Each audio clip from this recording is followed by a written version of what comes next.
Oh, hello, hello, hello, everyone. How are all of you? Hopefully, you're all doing well. The 7.1 patch is out, so we're going to be going through and doing some of the MSQ. Well, not some of, we're just going to be doing the MSQ. Probably won't get all of it done, but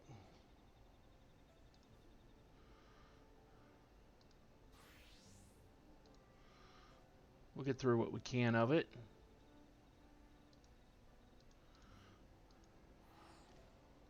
Yeah, there's all kinds of new content. There's new MSQ, there's, well, I'm not sure if it's out yet or not, but I believe that there's a new 24-man raid.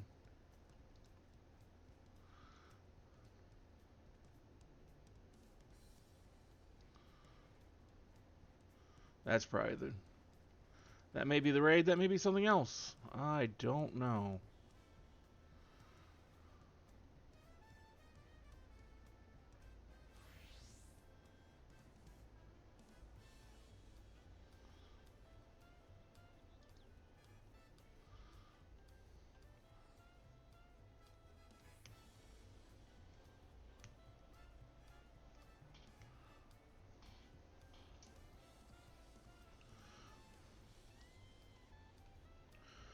Let's see. There's three new. I think that's just the extreme. So it's just two new quests here.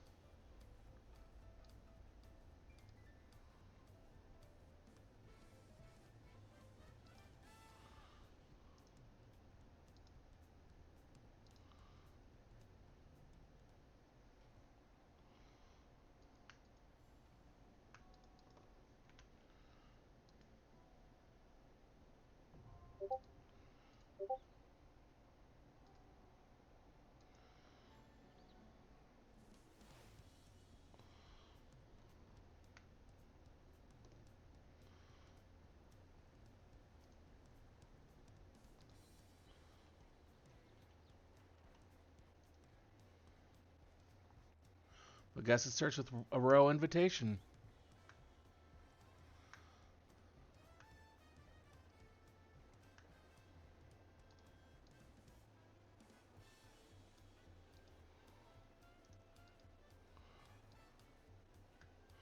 Looks like he belongs in some sort of motorcycle gang.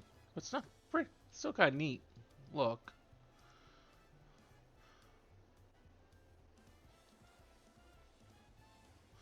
It is a pleasure as always. Have you been able to relax lately?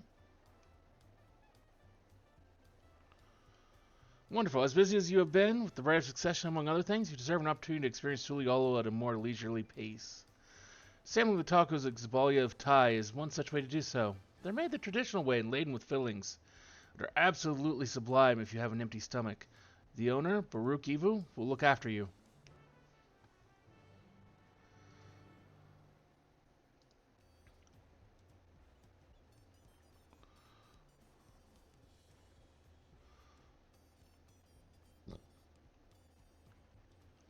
Wait, I think I can fast travel.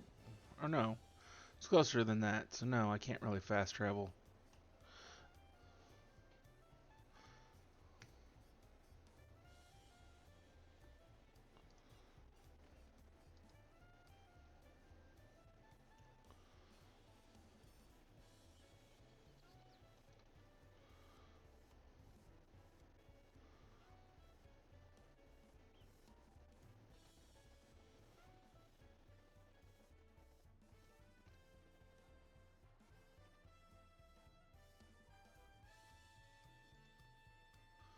Well, if it isn't you. Alone today, are you?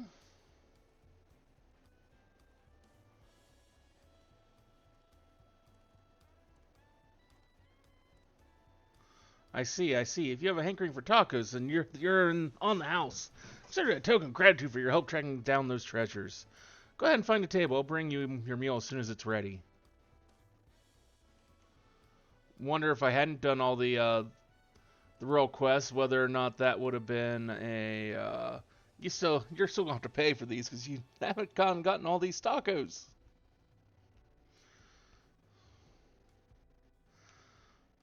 You still love tacos, I hope. You ate so many when you turned 5 you could barely move afterwards. Remember that?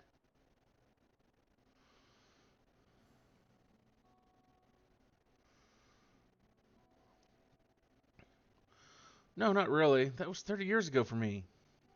Right, sorry. It's still strange for me, too.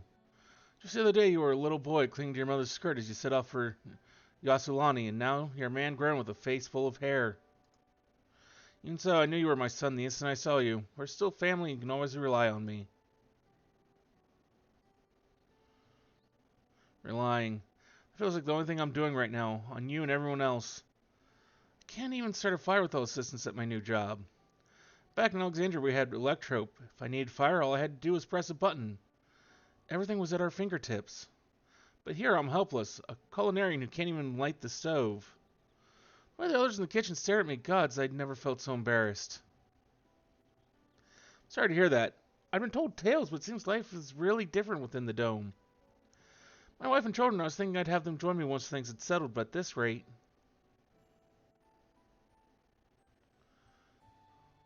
I say you send for them. If they're your family, then they're mine too. I'll do whatever's necessary to make it work.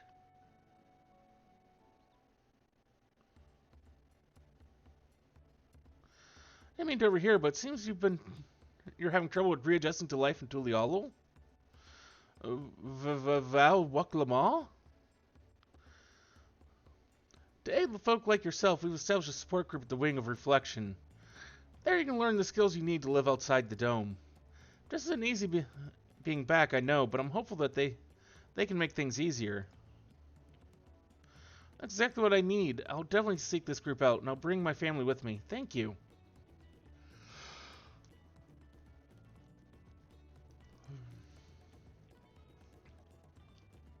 Oh, look who it is. I was just about to go and find you. You don't mind the company, I hope. I could use a bite to eat myself.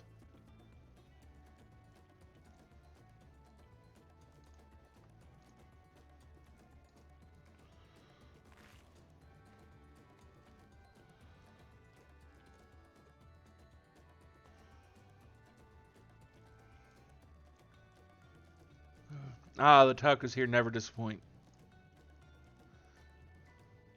So, what have you been up to lately?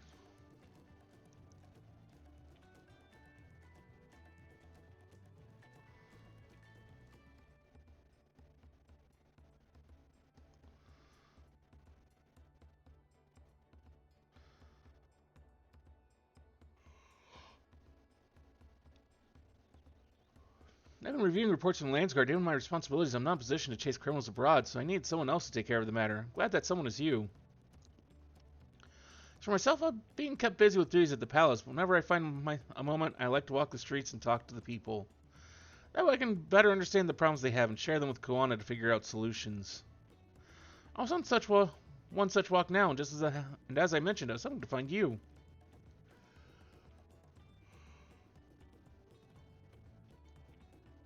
Koana and I have something we want to discuss with you as Dawn servants. Do you have the time to come to the palace? Great, I'll go on ahead. Please come and join us once you've finished here.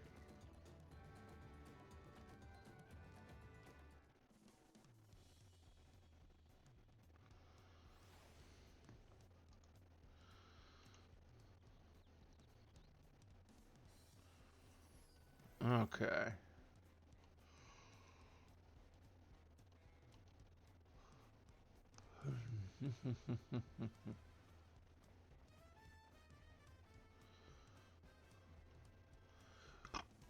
Excuse me.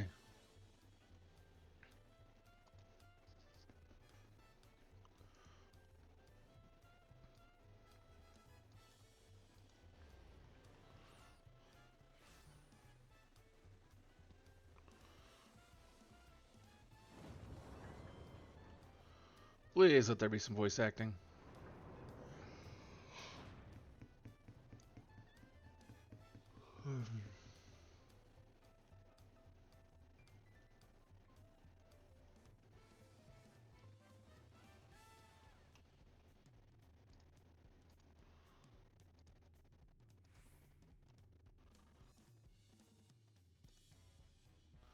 It's always known Valquana stepped away to attend to a pressing matter, but he should join you within before long.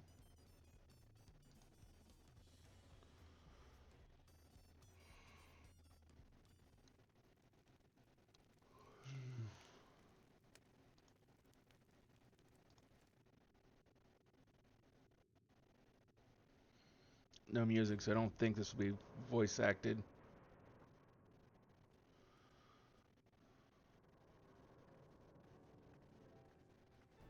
There's music.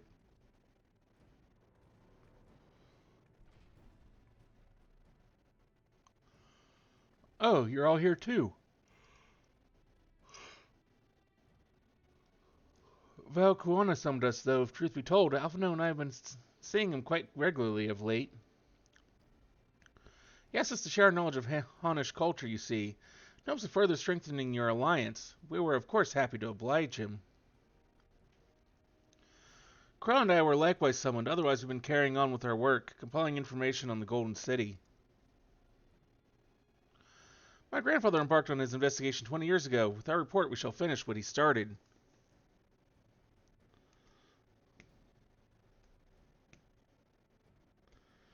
Lest you wonder, Thancred and Orange have left to resume their tour of Toral. Ishtola, meanwhile, is back to researching cross-rift travel. She was here just a few days ago to get Koana's permission to investigate living memory. By the way, she mentioned wanting to take a look at the key in your keeping at some point.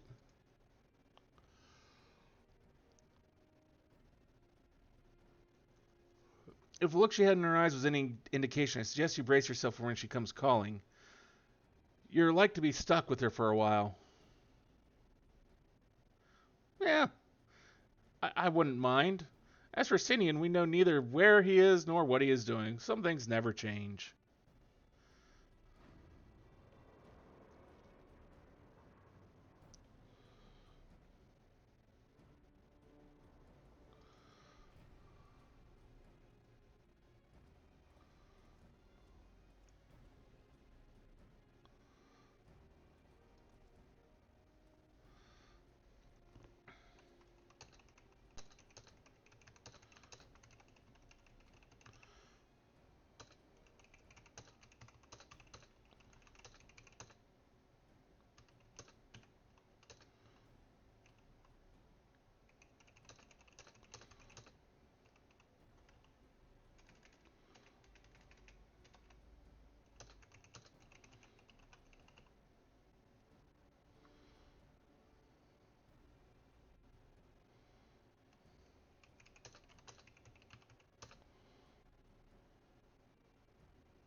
Sorry, I was just telling someone something.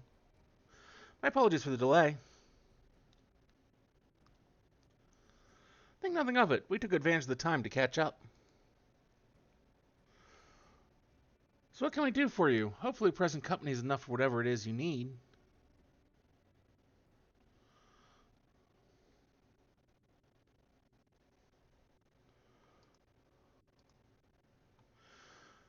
The matter for which I have summoned you pertains to Alexandria. A state funeral will soon be held within Solution 9 to mourn the passing of Queen Sphene. King Gulul Jah and his administration have invited us to attend.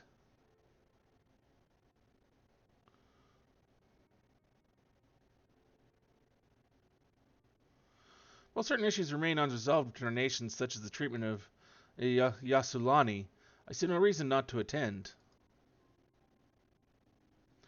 For generations, the Alexandrians lived without even the awareness of death. I wouldn't have expected them to have funeral rites still. Apparently, the members of Oblivion unearthed records of ceremonies that were conducted in the Alexandria of old.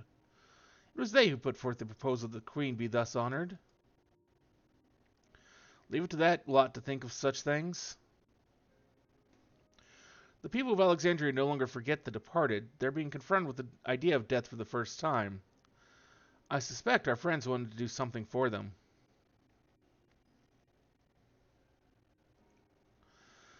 Though Sphene was but a simulacrum, she was nonetheless a pillar for her people. The pain of her passing must run deep.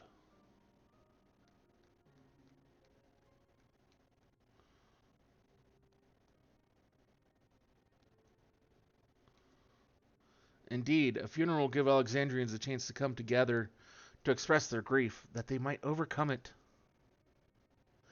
I wasn't sure at first, but I've decided to go, not only to be there for Gulul Jah, but to put this chapter behind us.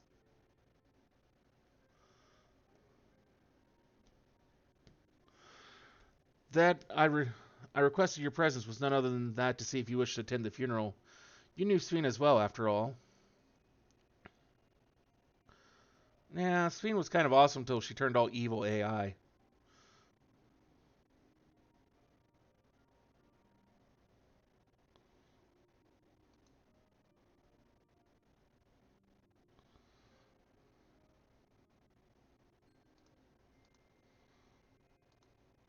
You and me both, but we made our choices and are responsible for what comes of them. As vow, I will attend the funeral in an official capacity, so I owe it to the Alexandrian people to bear witness to their grief.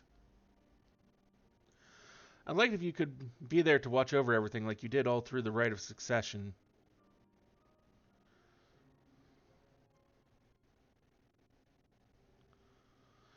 I feel the rest of us should go too. Regardless of the reason, the fact remains that we deprived Alexandria of a beloved ruler. It's only right that we remember who Sphene was to her people and to others, so let us stand with you. Then as a side, let's head back to Solution 9 and look for Galulja in the back room.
Ah, you came for the funeral.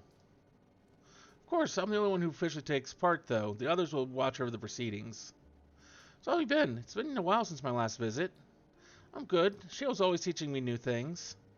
Recently, I've learned about Everkeep's systems and the mechanical soldiers. It's knowledge I'll need to use my authority. I'll need to use my authority properly. Studious as always, I see. By way of a treat, I've brought you gâteau au chocolat. It's a kind of cake. I think you'll like it. Thank you, Lamati. Thank you for coming. I've never been to a funeral before, so I feel less nervous having you here. Out of curiosity, what's the custom in Alexandria? Our world is common to offer flowers to the departed. It's much the same here according to the records. Flowers will be distributed to all attendees. Considering that all the worlds used to be one, the practice of offering flowers may well share the same ancient origin. Fascinating, wouldn't you say?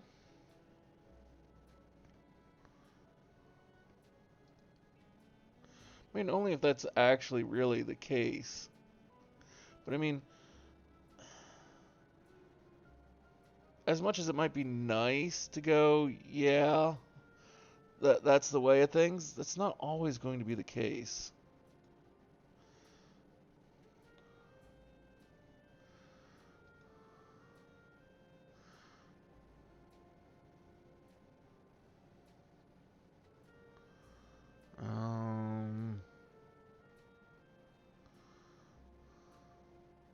That's the one that's probably going to be worth the most on the market.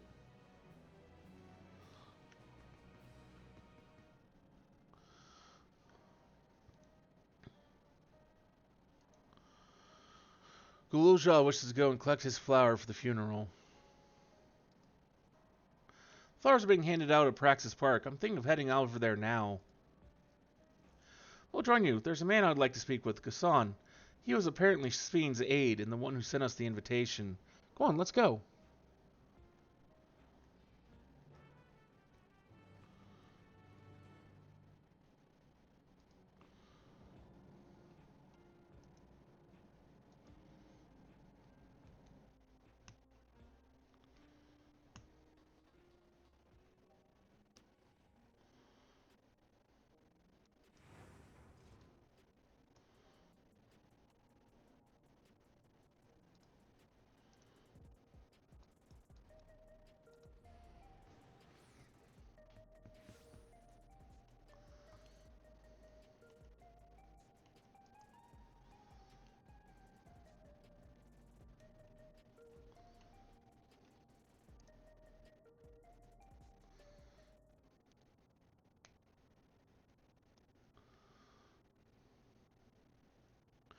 Why,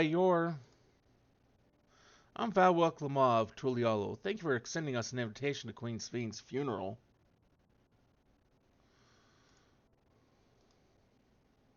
We are honored truly. I had seen you before from a distance, but never had the pleasure. I'm Gassan, former chief aide to the Queen.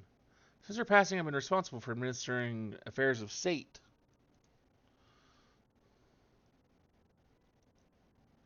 Can we get our flowers here?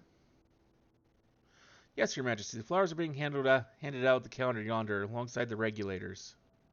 What? We need to wear regulators for the funeral? Ah, yes. Rest assured, they are not a requirement. We're aware your people do not use them. You see, people in Alexandria of old wore tokens of mourning upon their persons when attending funerals. As such, tokens were black. It was suggested we might wear regulators painted the same color. We've yet to produce enough for everyone, but we're distributing them as we are able. I see. Yet, regular or no, the important thing is that remember Queen Spheen. Remember her and her kindness as you make an offering of your flower. I will. The proceedings will soon begin in this plaza. Please take your place once you have your flower.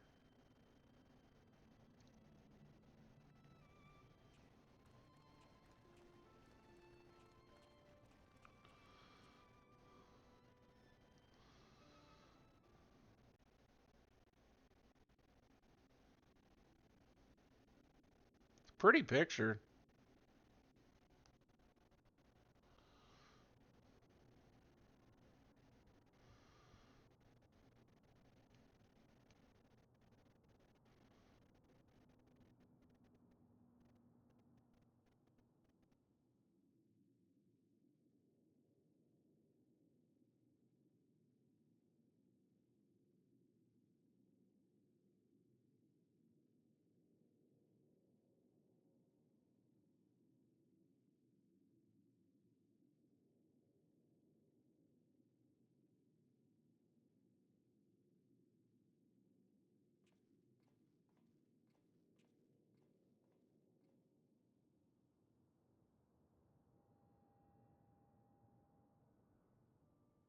Although we are gathered here for the same reason, we hail from different lands.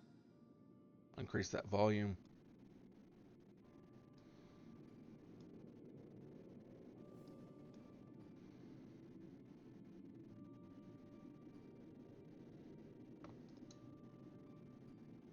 Some were born and raised in the Alexandria of old, while others came to us from Tuliolao.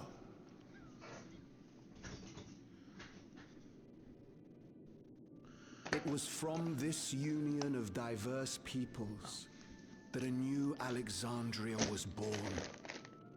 The only home that our younger generation knows. How did we overcome the barriers between us? What moved us to join hands in common purpose beneath crackling skies? You know the answer. We survived. We thrived because Queen Spheen brought us together.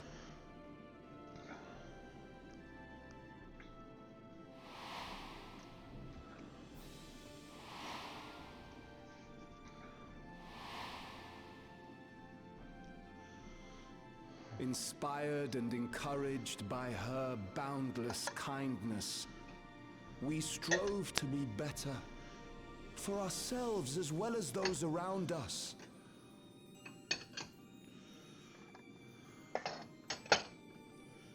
And in Her Majesty's absence, there is a sadness beyond words. Yet we will remember her. Remember all the good that she has done for us.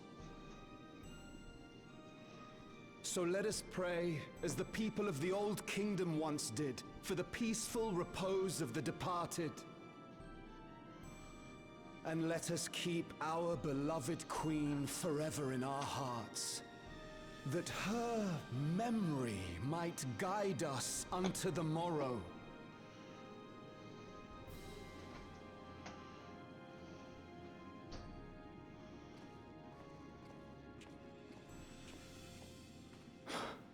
Would that I could find solace in my own words. Well, that's concerning to hear.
Where's one of my back scratchers? I need my back itches.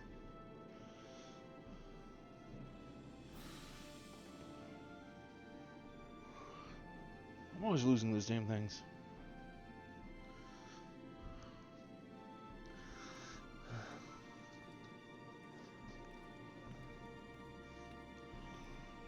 Don't know how I'm always losing them, but I am.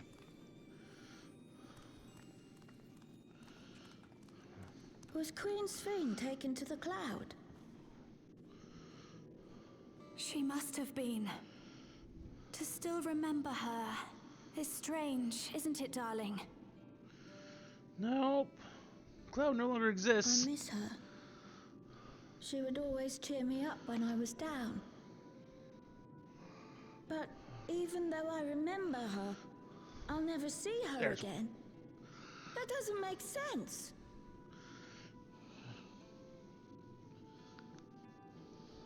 It seems that's what it means to die, I'm afraid.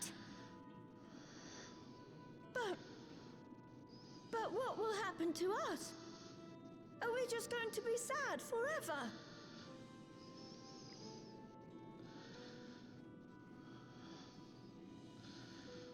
What will happen indeed? Everything that we have, we owe to Queen Sphene. How are we to go on without her? I still remember Her Majesty so clearly.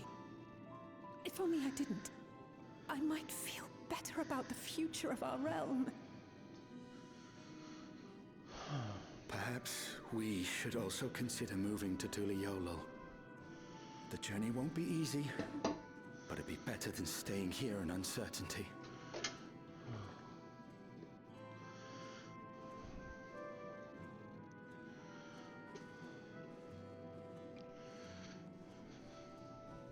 The uncertainty you're currently experiencing isn't all that bad, really.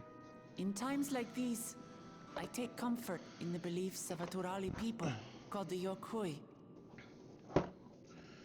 To them, death isn't the end. So long as we're remembered, we never truly die.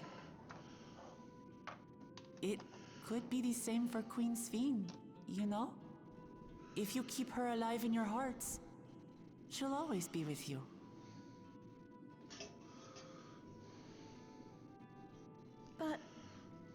we still won't be able to see her, right? No. Well, I don't want to think about that. I wish I could just forget instead of having to feel like this.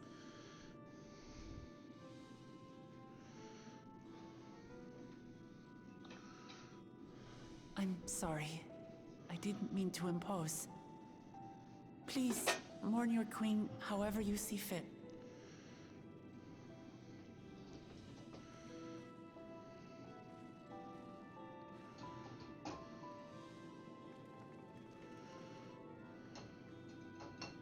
As expected, they struggle to come to terms with their loss.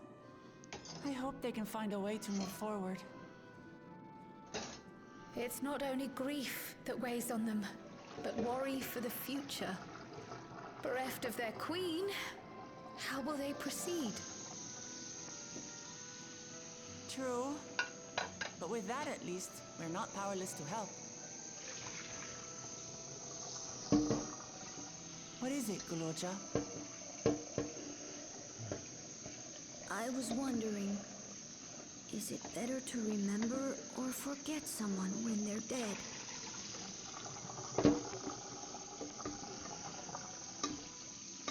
I remember my father, and every time I think of him, it hurts. It's the same with Queen Sphene. Knowing that she's gone makes me feel sad. But it's different with my mother. I never knew her, so I don't feel as bad.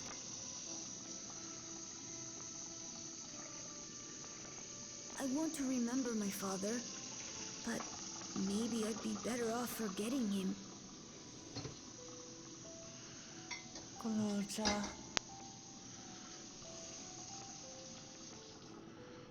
Why don't we continue this somewhere else?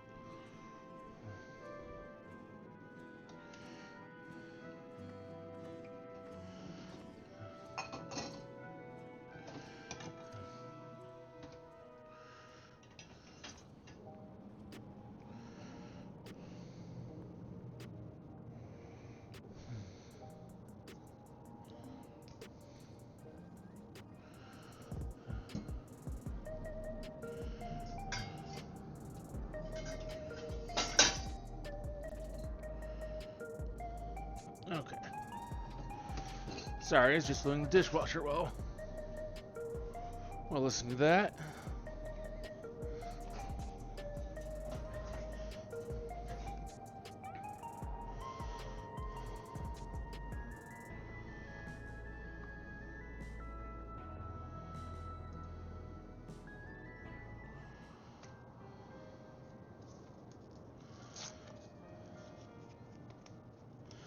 Hey, Guloja, do you really know?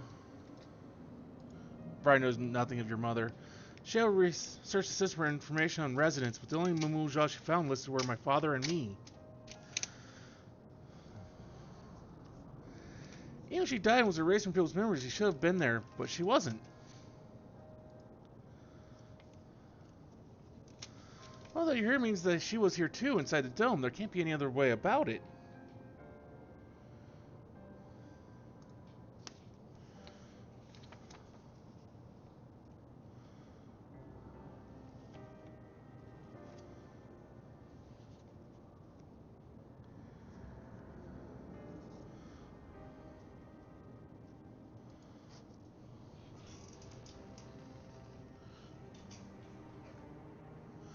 Maybe it's hard to explain. I'm not sad, but I feel like I'm missing something.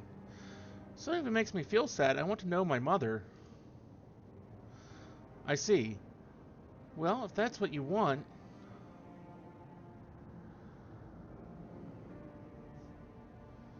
then I'll help you. I like to help as well, and I believe I speak for the others too.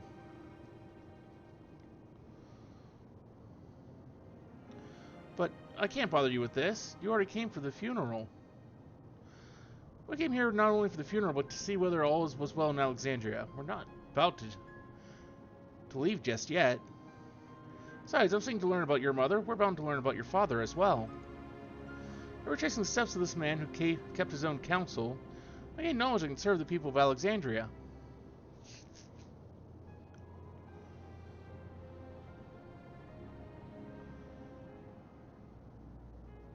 Alright, thank you, everyone.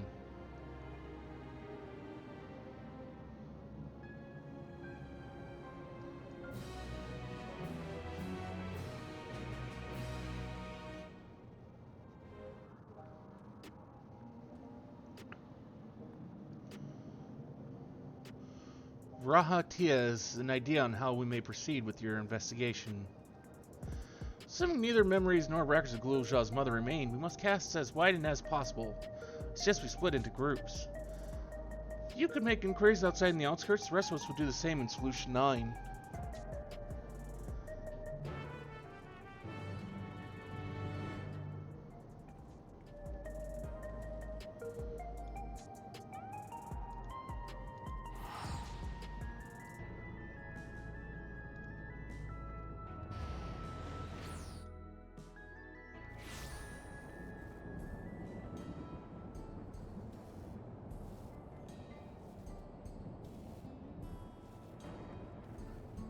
Let's see who we can find to talk to.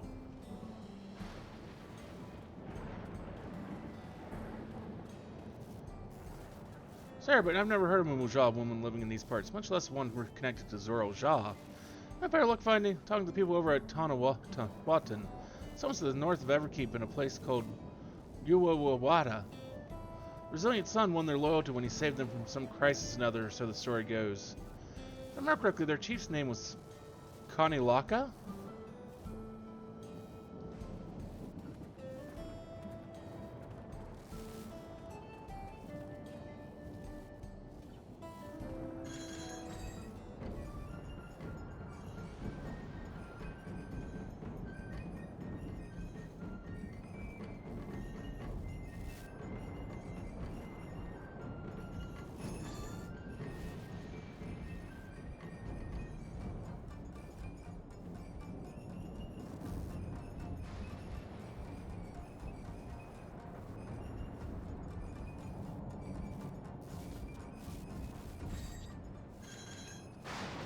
You're looking for a Mumujal woman? Oh, Gululja's mother? Can't help you there, I'm afraid.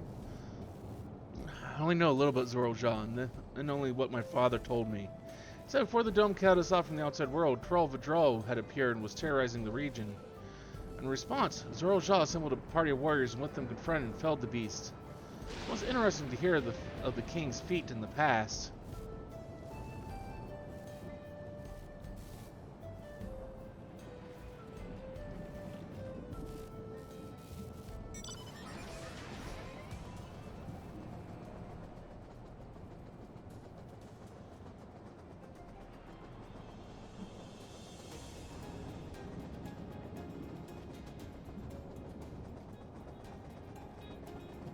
There it is. Oh, Jawun?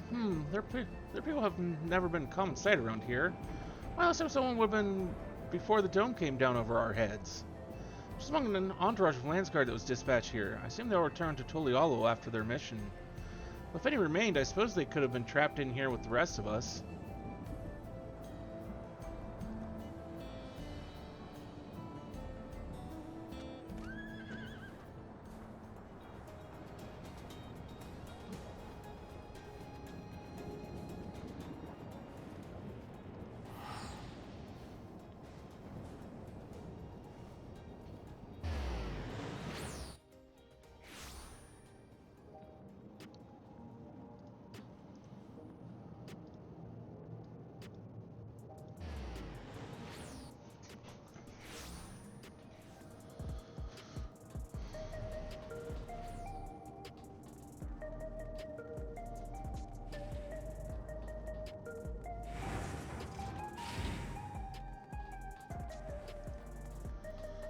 Yeah, we're heading to the back rooms.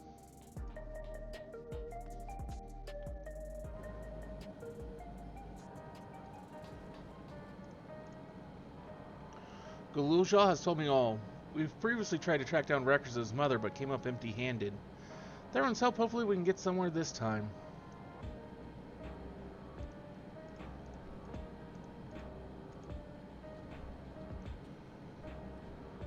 Ah, so you spoke with quite a few different people as well. Let's go on all our findings and see what conclusions we might draw.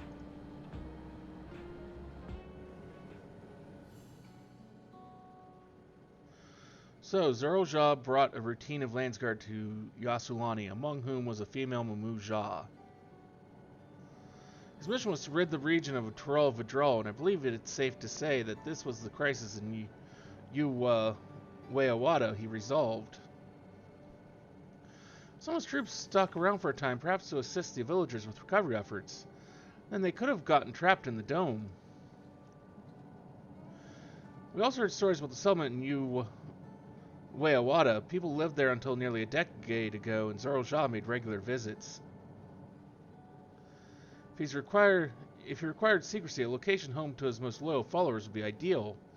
If this Mulujah woman had remained there, they would have had occasion to come in contact.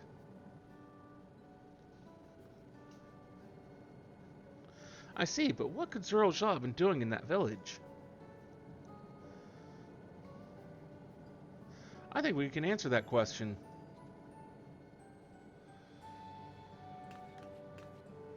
In order to trace Zerojah's steps, Raha and I spoke to the researcher who worked at Orogenics. He says approximately 20 years ago, a number of his colleagues were transferred to a research facility outside Everkeep, per the king's direct order. This is the first I've heard of such a facility. Only Vanguard was believed to have been under the king's jurisdiction. It's apparently being used to develop a new kind of weapon, but I'm afraid that was all we could learn. It's fine to go on. Even if the work there was classified, any materials and equipment needed would have been manufactured within Everkeep. So, if we look into the transportation records...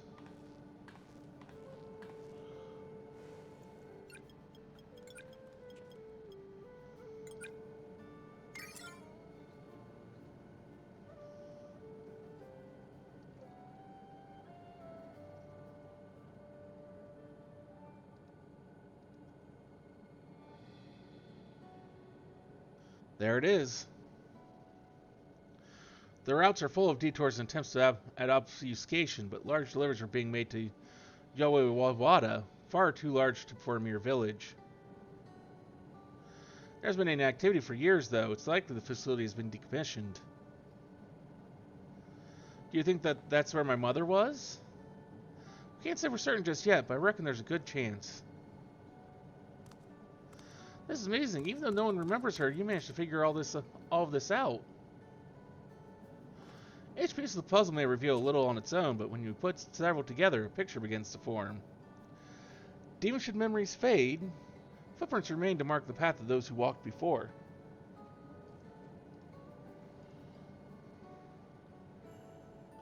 A lesson I learned in another life. So we'll be investigating this secret facility in Uwawada then? And this time I want you to come along, Galulja. I don't know about that. That seems maybe a bit reckless. Uwawada's on the other side of the lake. To get there you'll need to take a hover cargo from the drift downs. Alright, thank you, Shale.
So the hover cargo will take us across the lake. I've never been over there before.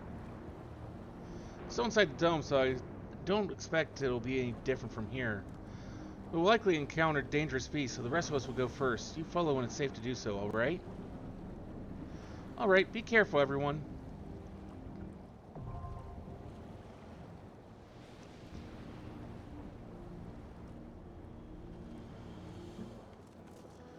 Okay.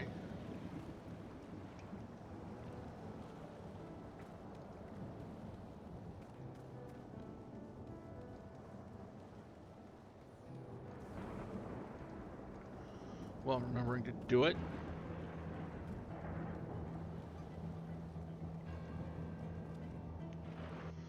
Now we got an in progress. Not gonna be good or bad. We'll see. Well,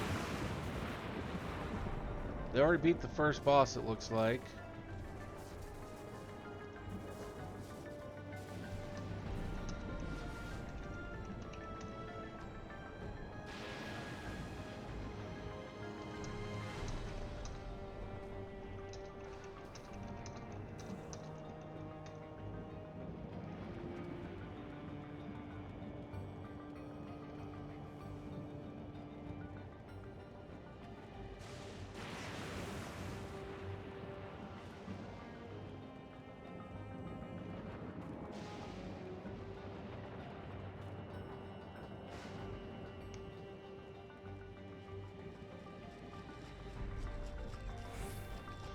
Whilst Master Zerelja is not the first to conceive of transferring a beast's soul into a person's body, safety and ethical concerns have ensured no earnest attempts have been made to date, yet our king believes that there is no greater evil than to hinder the potential man, and so he has ordered us to make this conception a reality. He would bolster our military might and break through in the outside world. If our research will further his ambition, then perhaps it is worth pursuing.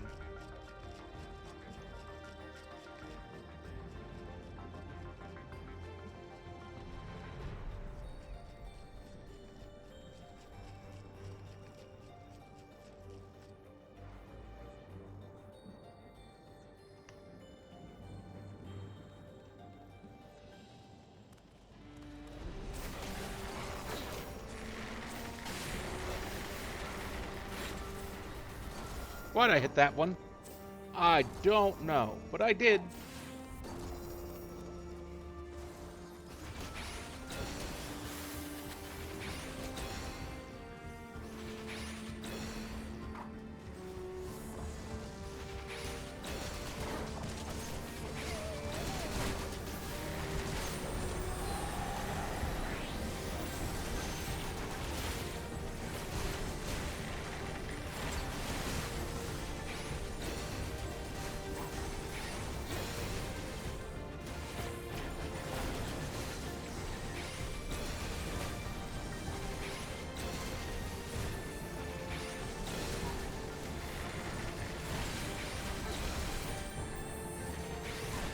I don't have a problem with being slowed down a little bit so people can read some of the lore and such. It's like, I'm guessing that's probably why one person left, is because they didn't want to be patient.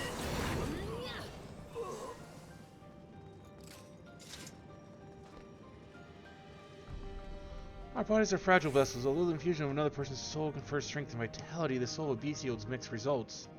Even when stripped of memories, a feral soul can induce psychological instability in the subject. I suspect this is because primal instincts remain. A certain amount of bestial ferocity is expected, and I dare say welcomed. Too many such souls could lead to physical mutations. For now, our objective shall be to determine the threshold beyond which a body is at risk of uncontrolled mutation.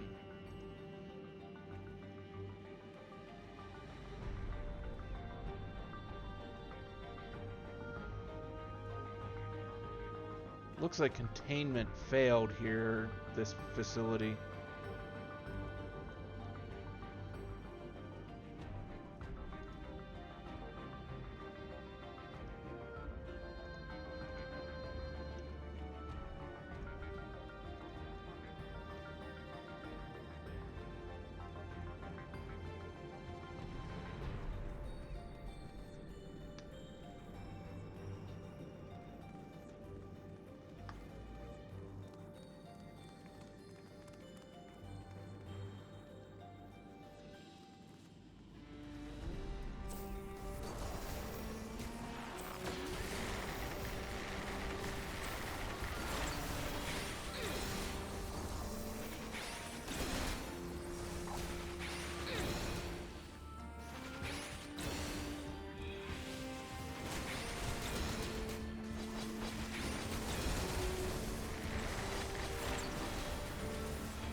That's not wrong. It is very Resident Evil-y.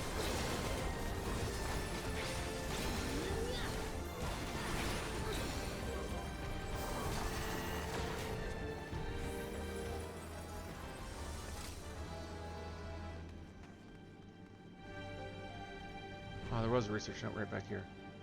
Their transfiguration may be dictated by the potency of the soul consumed. The experiment with beings of great power, but mutations were observed after the infusion of merely a single soul. Nor was this phenomenon illustrated than with poor Atticus. His body was altered irreparably, and we lost all capacity for rational thought. While the primary objective of this research was to utilize the soul of a Tyrell Vidral, I struggle to see a path forward. An alternative approach must be considered.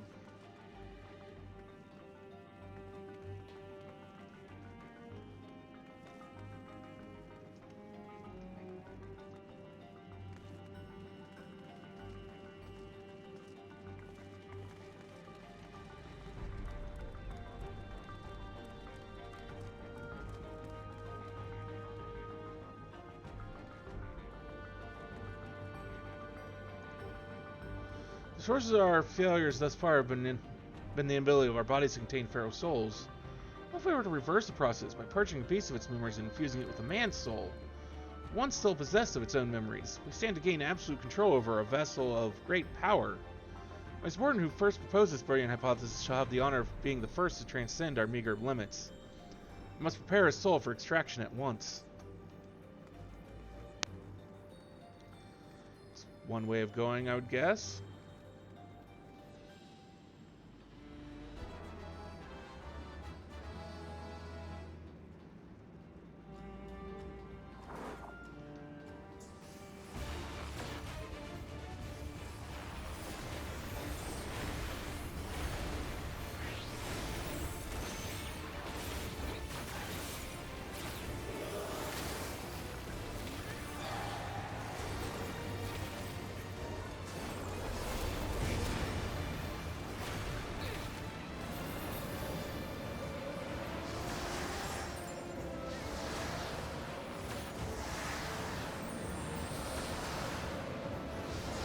What kind of nonsense is this?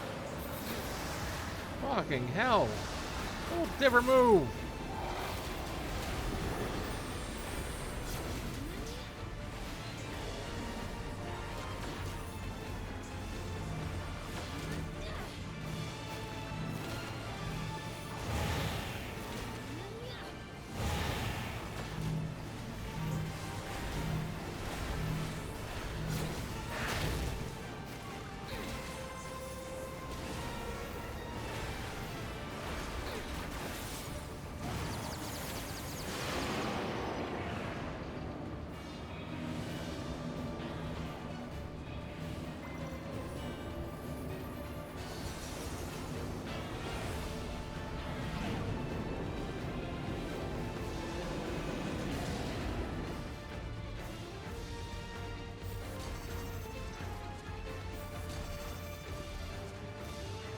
That just sucks.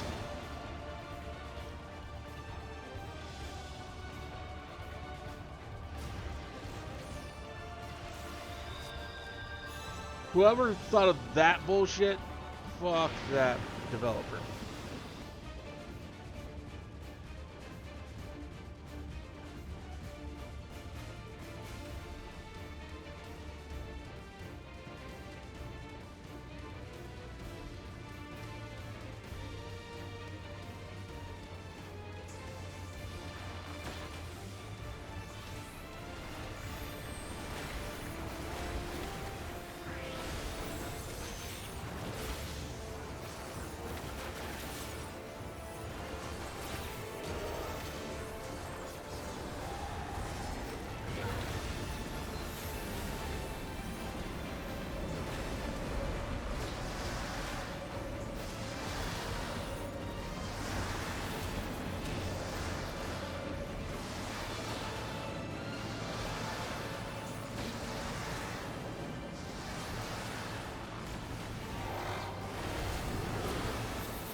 Well, we lived through that nonsense.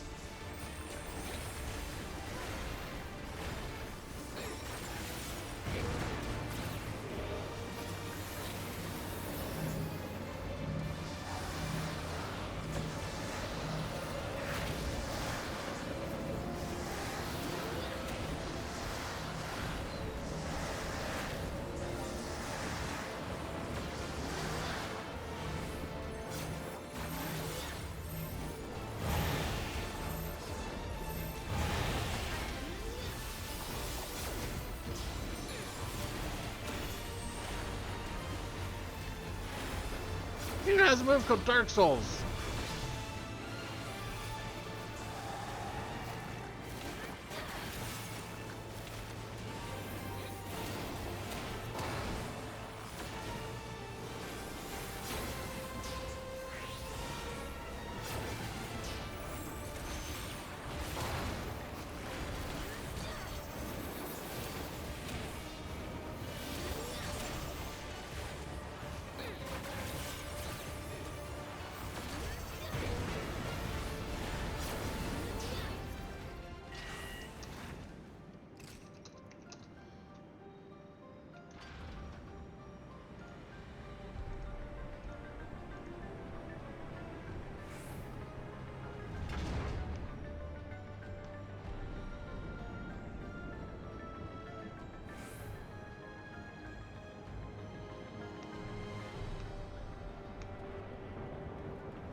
What did they develop out here?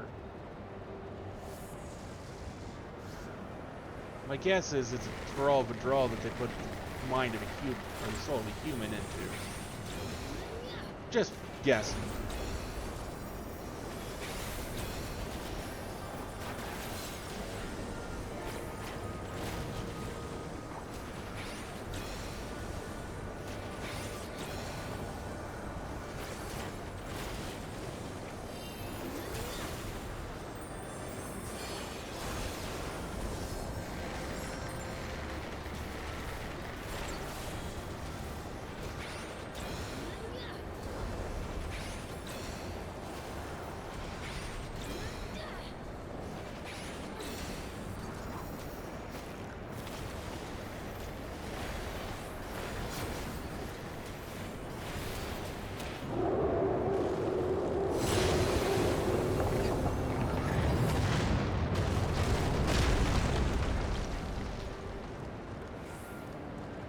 That roar, did it come from inside the storm?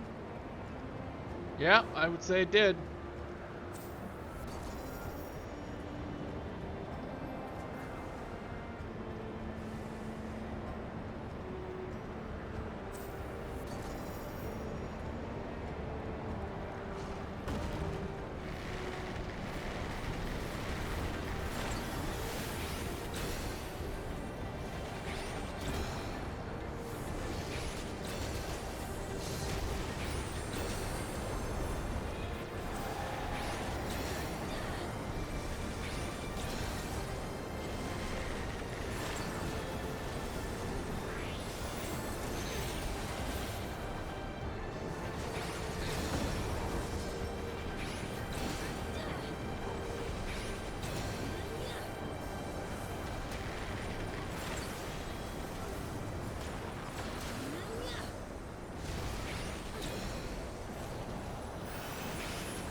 It's a murder rabbit.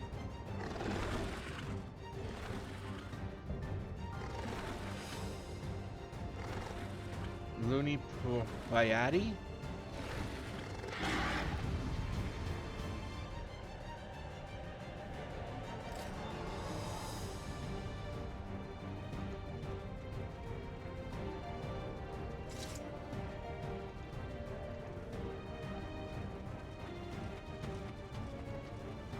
Actually, that might be...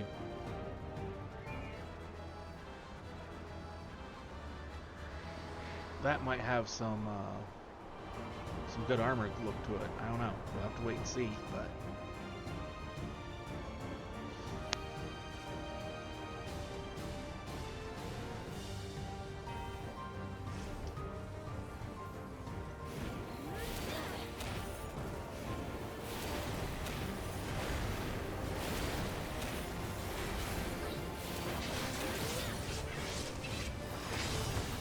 That hurt.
That's just like, son of a bitch.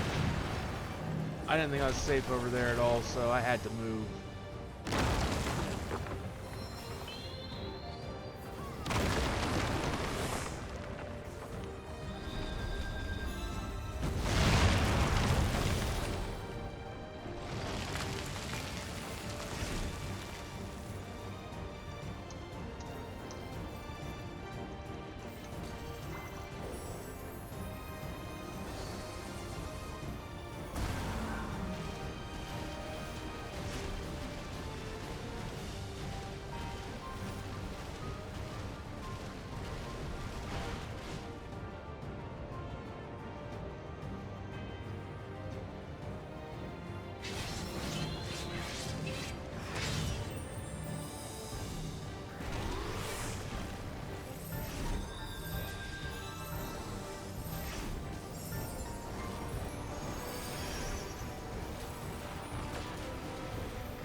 Okay, this instance is going to suck. I don't even know what the first boss is like, and just fighting the second two, it's going to suck.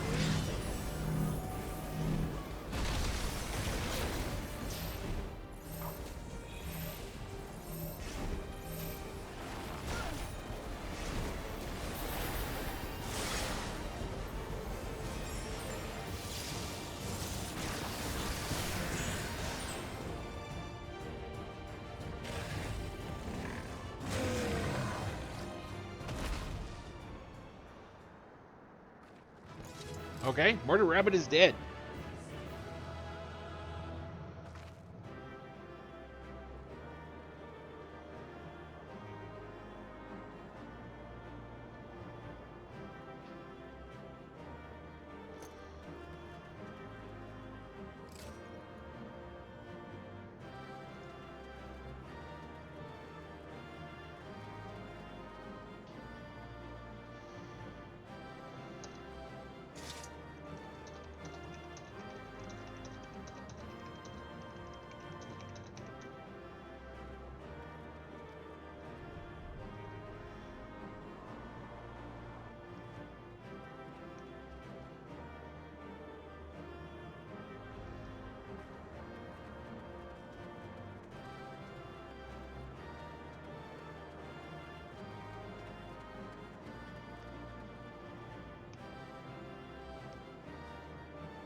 For all the talk of my brother felling this beast, he only imprisoned it, like Vali Armanda.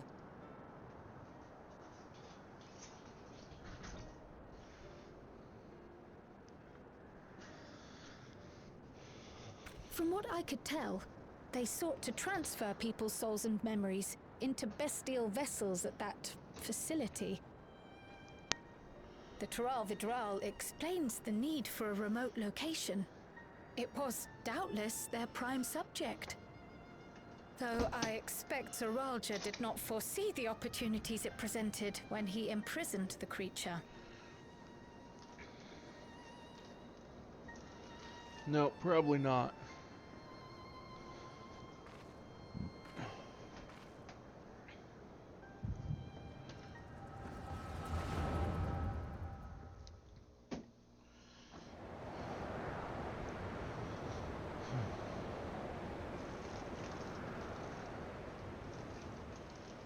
And so, in order to prevent the breakdown of the individual, I instead seek to transfer their soul into the body of the beast. This would allow one to wield the power of a Tural Vidral. In theory, our initial experiments will involve lesser creatures. But in time, I am confident we will be able to bring even the mightiest under our control. And what becomes of those who offer their souls? As they won't be able to return to their original forms, we must consider them lost. But the sacrifice will be worthwhile, for the army you stand to gain will far surpass any composed of mechanical soldiers.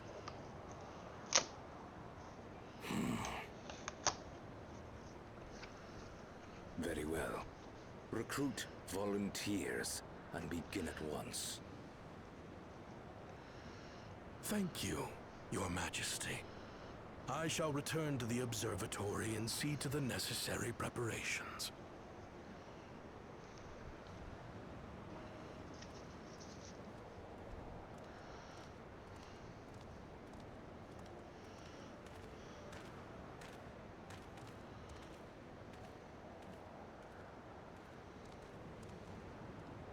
So, you've given him permission?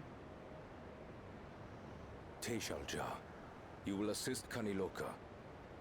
As one of the Land's Guard's finest chirurgeons, your knowledge may be of use in his experiments. You will also watch him closely. And what you learn, you will report to me.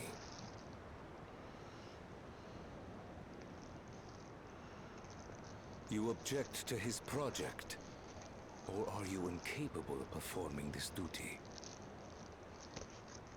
No, Your Majesty. Whether we shelter within the dome or expand beyond it, we require great power. But with no one to rely upon, we must take that power for ourselves, even if the means are questionable. I will do as you command. But if Kaniloka's work bears fruit, I wish to beg a boon.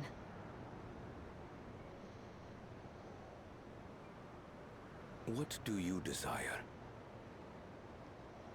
Something that I had accepted I would never have in Tuliolal. That I believed would forever be beyond me. That it was foolish to covet.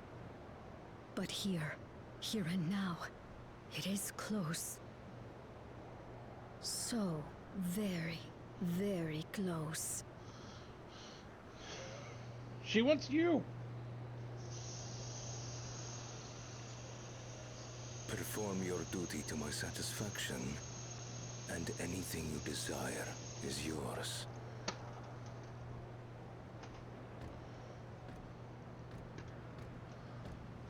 That which I seek does not lie within this dome. Here, I cannot prove the miracle. But if what you seek is at hand, then you may claim it, for it has no value to me.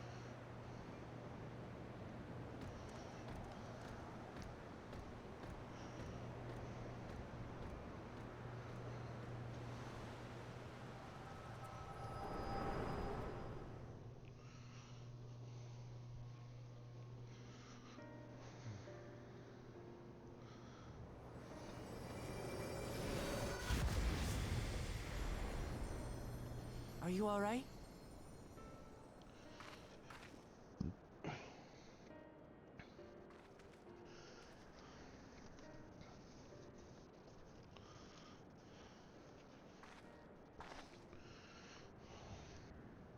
Teishelja.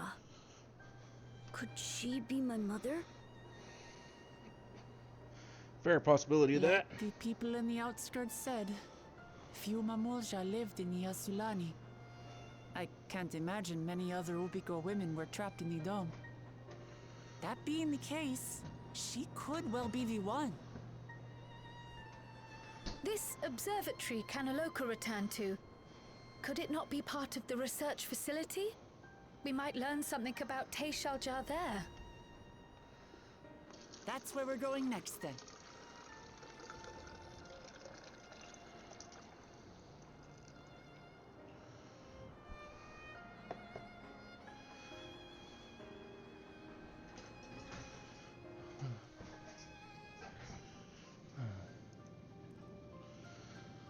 What have you seen in the past like you? I can see people who are gone. Is there any other Mumulja woman here for a long time? I couldn't even imagine what my mother looked like. When I visited Tuliol and saw some, I was finally able to picture her in my mind. One day, I hope I can see what she actually looked like as well.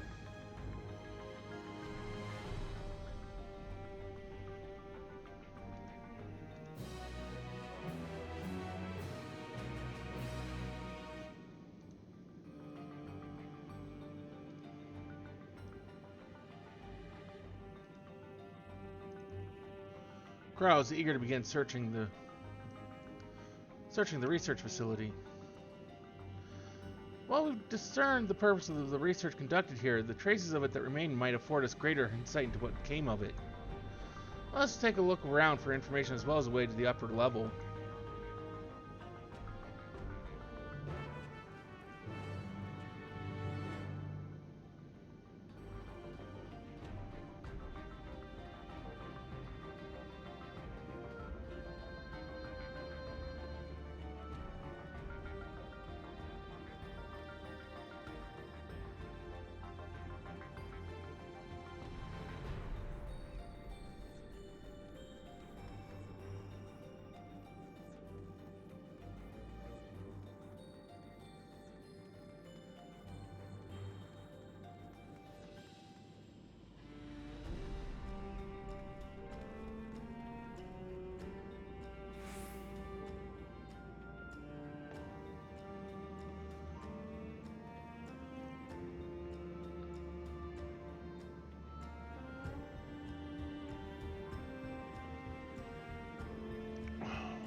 Okay, so we gotta try and look for a security key.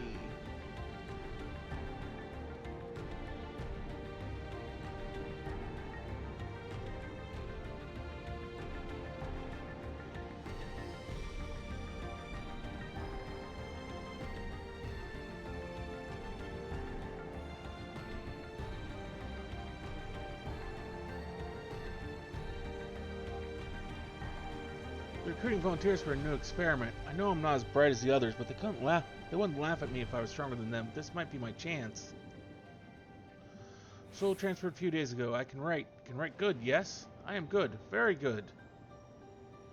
Getting hard to control strength. Today bit off hand of feeder. Cannot help it. So strong. Hungry. Always hungry. Cannot control. Eat. I must eat. Am eater. Must eat.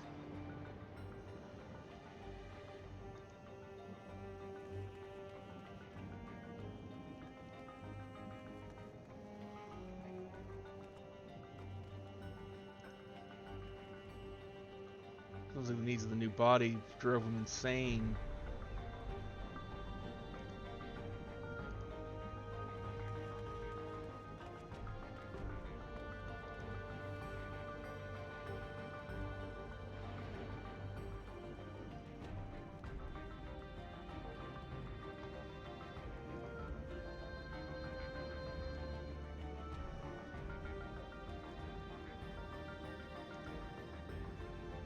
Found the key? Great, I'll call the others.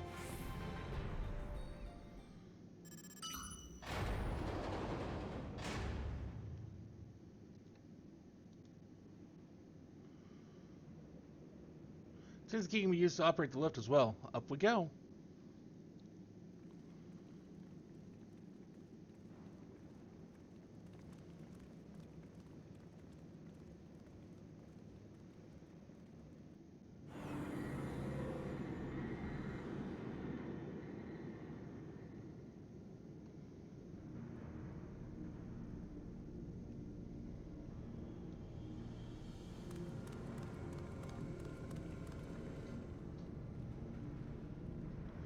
So this is the observatory.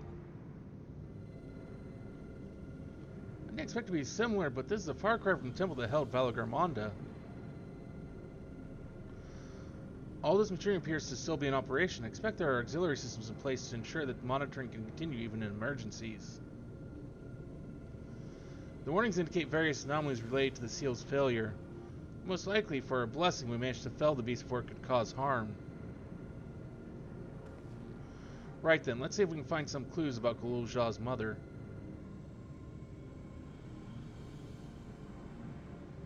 I think I can use this terminal. Shale taught me how.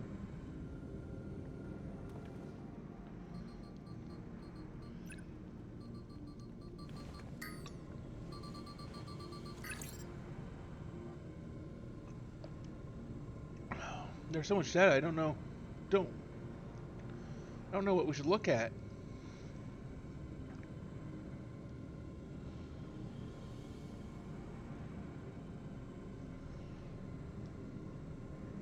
Perhaps we can narrow down the search by inputting the name Tishul Jah.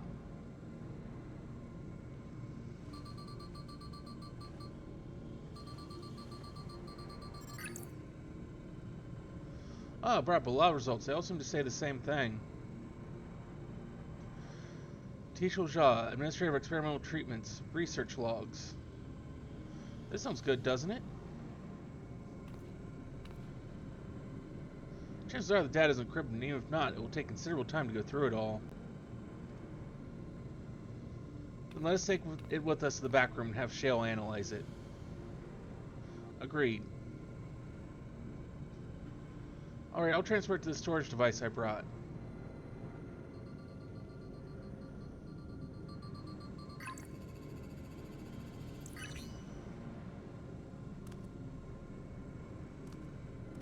There, it's finished. Thank you so much for bringing me all the way here, everyone. If you're happy, then so am I. Besides, I was able to learn more about my brother as well. It's a fruitful adventure for the both of us.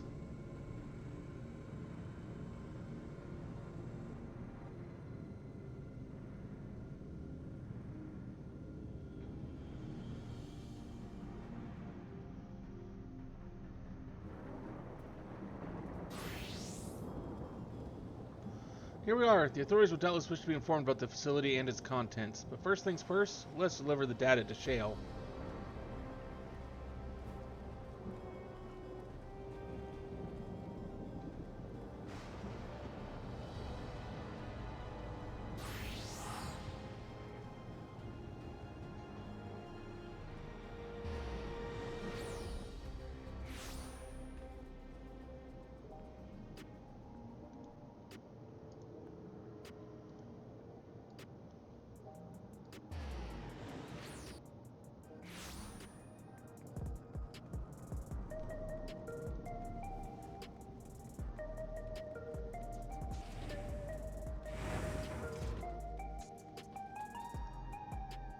You head into the back room.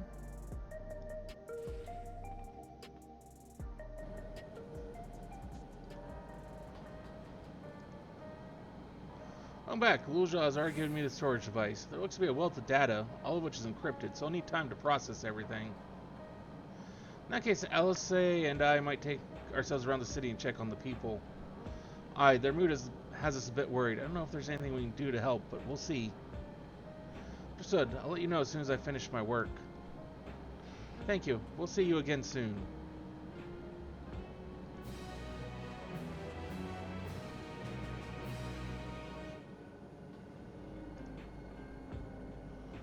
Gio's concern is plain upon his face. Alice isn't wrong. The mood out there is still grim. Some of Torelli remember a time before they were dependent on the Sol system. But even they're unsettled, and wondering aloud if they'll have the chance to reunite with old friends and be family before they pass on. With good reason, too. The journey home won't be an easy one of those who've grown old. That's why it's mostly been younger folk who've been leaving for Toral. Ones with no elders to care for. Where the problems reached us in Tulialo, my brother is doing all he can to see the Zoc Toral railroad restored to operations that people may come and go more freely. Fortunately, the tracks only go as far as Vanguard, so some traveling by foot will still be necessary. Even so, the railroad would make things a sight easier. How long before it's back in service? I can't say. When I left for this visit, Kona seemed reluctant to make promises. Well, Shale's working on the data. We could go and see if the state of it for ourselves. To Shaloani Station, then. I'll make sure to keep Koana informed.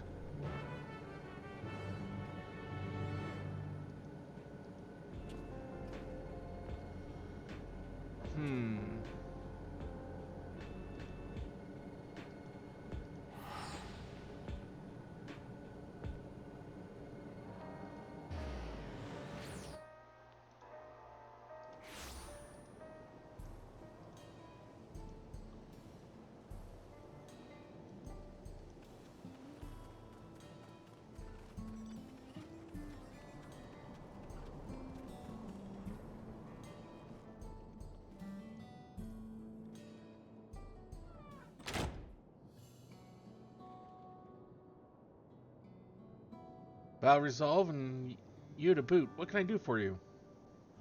I have some good news about the railroad. There's an increasing number of people looking to return to Toral that can't make the journey on foot. I see. As it happens, the Battle resolve is on his way here to take stock of the situation. Scratch the on his way.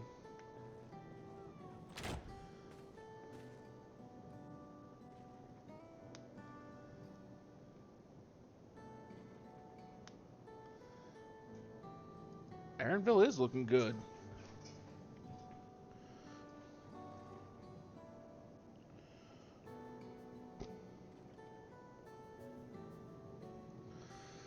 As the guild ship has especially improved my transition from gleaner to independent contractor, I was in need of more befitting attire.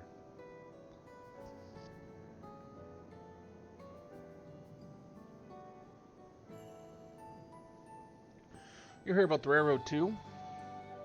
It was in part for my sake that the original Dawn Blazer was sacrificed, so I felt it only right that I assist with its replacement.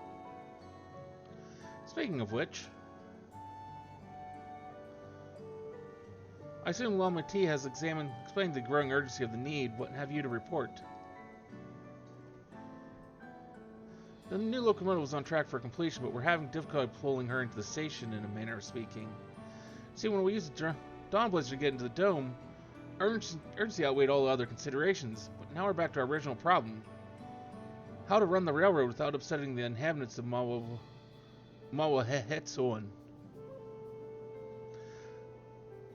That is the Ronique, though the Hetsaro that follow them are none too pleased about their Hetso being spooked by the noise of the locomotive either.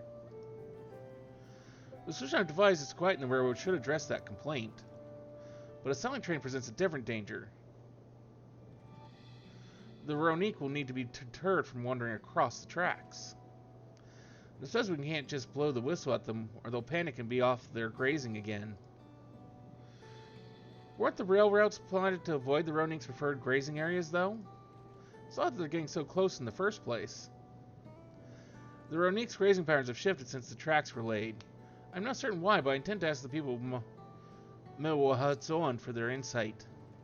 As major proponent of the railroad, I have a duty to assist in this matter, and I too would hear the Hetsaro have to say about it. They are the ones most affected, after all. I believe it would be best to begin by consulting their leader, Wawato. The rest of you can accompany us to the Hetsaro encampment if you like.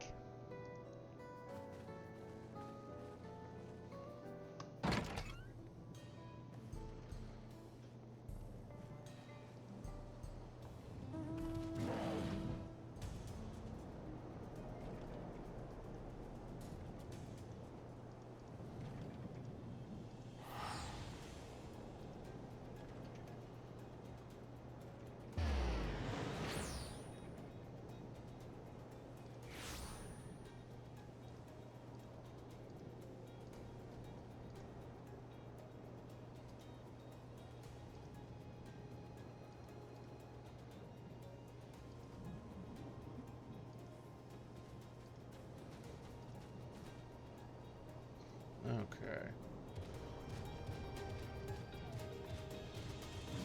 I don't know how long this is, but I feel like it's going so quickly.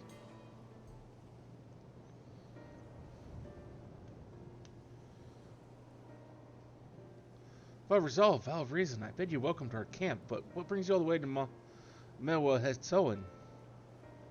I thank you for seeing us. Our visit concerns the matters of Xoctoral Railroad.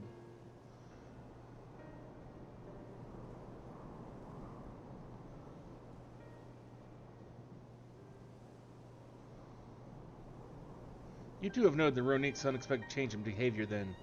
My son, Geppetto, has been looking into this matter. Geppetto? Normally we'd expect the Ronique to keep to their favorite grounds nearby for a while yet. Despite a thorough search, we haven't found anything wrong with the quantity or quality of the grazing in Farawonan and Watananane. They refuse to keep to where they usually would, instead pushing westward toward your railroad. I certainly see no cause for this unsettling migration. Nevertheless, should they continue to move west, we will follow. It's any true Hetsaro would, I suppose. As you may have surmised, I am of Hetsaro descent. My parents traveled with the Ronique as well, though I myself have no memory of the experience. I was left behind as a babe, you see, during such migration. One of many sacrifices necessitated by a nomadic lifestyle, I am forced to assume.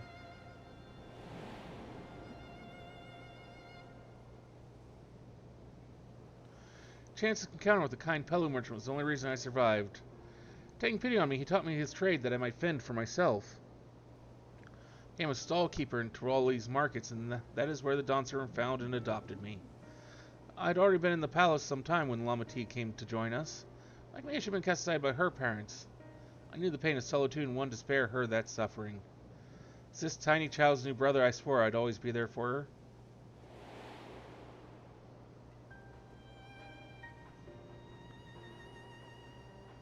Truly, I've never heard of the Ronique choosing a path so arduous as to force such a terrible decision. Nor of any Hetsaro willingly leaving their own flesh and blood behind. There must have been some exceptional circumstance. I cannot say. The idea of following in their footsteps that I might better make excuses for their actions never much appealed to me.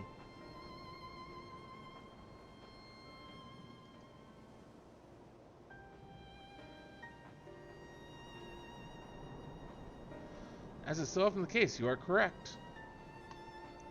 Though my discomfort with the Hetsaro may arise from fear of reopening old wounds rather than blind fervor for innovation, it would nevertheless see me repeat past mistakes. And to refuse to relearn of one of our country's treasured traditions would make me a poor dawn servant indeed. Please, teach me of the Ronique and what they mean to you. I promise to listen with an open mind. We'd be delighted. In the meantime, your companions are welcome to look around. Will you learn of Hetzaro culture with me? I should like to approach this with the fervent curiosity that you and my sister share. It would be useful to know whether I am doing it correctly.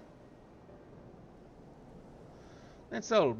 You'll learn more on the Ronique, and we'll have a look around the plains. And perhaps in the process, we'll find the answers we seek.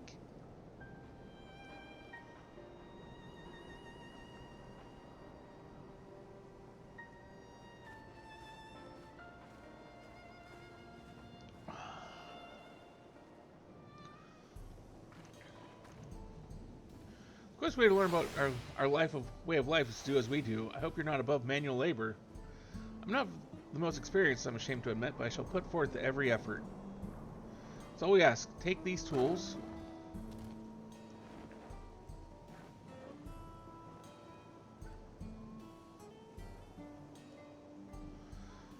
Now introduce yourself to anyone who looks busy and ask if you can help. They'll be happy to teach you what to do in exchange for another pair of hands to do it.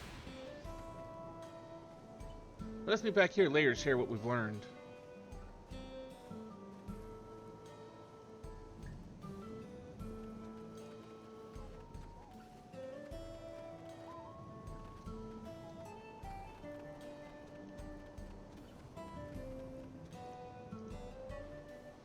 You're learning about the Tsara way of life, are you? You may have a thing or two to share, but rather than talking your ear off, let me test your powers of deduction. I find answers much easier to recall later if I arrived at them myself. Our Hetso provide us with something that we use in medicines, poultices, and soap. They fight pests and sustain our fires. What is it?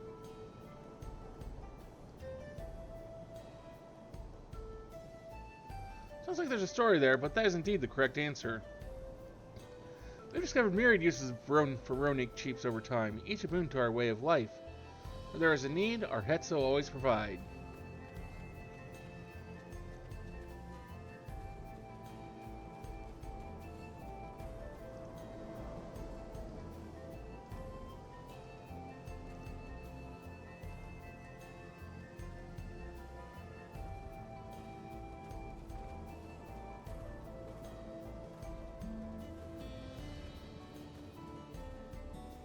This won't do. The wind will go right through it, and me without my needle and sinew.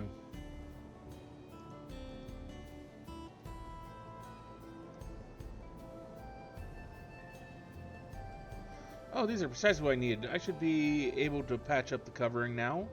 Given how often we pack up and reassemble our tents, they're bound to get the occasional tear.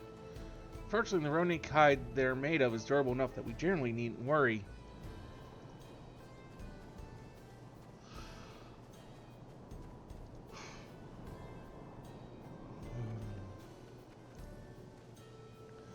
I finished with my task for the time being, but since you're so eager to learn about our way of life, I'll tell you a bit about our migration customs. If you're here, you'll likely already know that the Ronique are our Hetso, our guides. They travel through the turning of the seasons. We trust them to lead us to fertile lands with all we need to survive. But we not know that sometimes the herd splits into two, bound for different paths. On those occasions, we Hetzaro must also part with half our number. You may think it's strange and stressful custom, but over the years it has seen us visit new lands and broaden our horizons as a people. This too is the wisdom of the Hetso.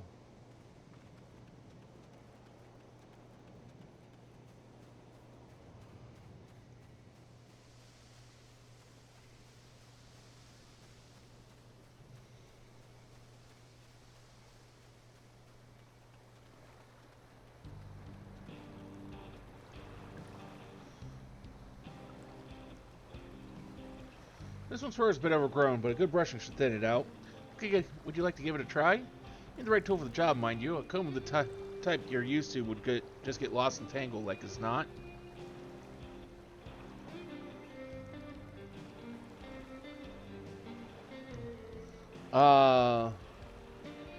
Geppetto sent a Ronique brush with you, did he?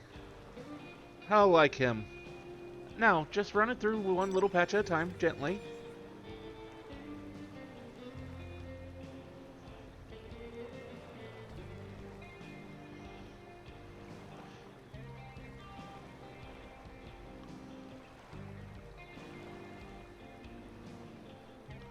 Well done. With less excess fur, our friend here will be more comfortable in the afternoon heat, and less susceptible to illness. Comb coat also makes it easier for us to identify injuries should the need arise.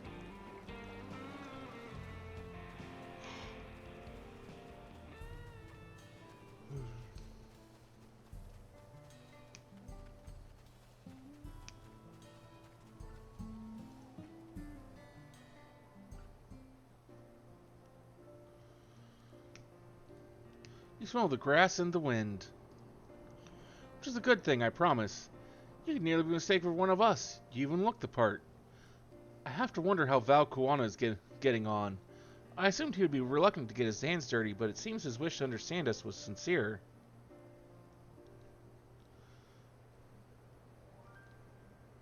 Ah, there he is now.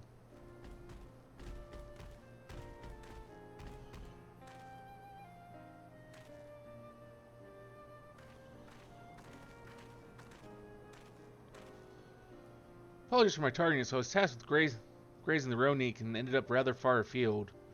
I found myself wandering hither and thither at my companion's inclination. To force us back to the trail seemed inappropriate. How was your own work? Have you anything to share?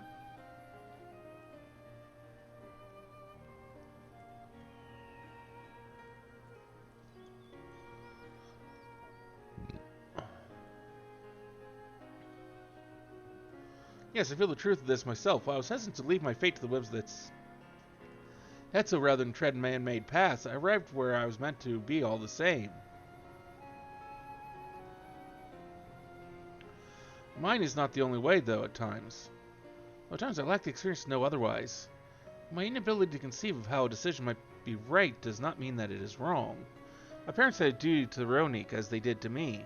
So I wonder if their leaving me behind was not so selfish an act as I once believed. I have no way to know, of course, and regardless, this has to be no bearing on our present concerns. We are here in service of the people of Tyrol, after all. Nevertheless, I thank you for helping me find deeper meaning in what we've done today. Now I'll endeavor to remain curious, especially where the Hetzo are concerned. Glad to hear that, Val Kuana. You're welcome among our herd at any time.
Kuana appears to loathe to part from his Ronik companion.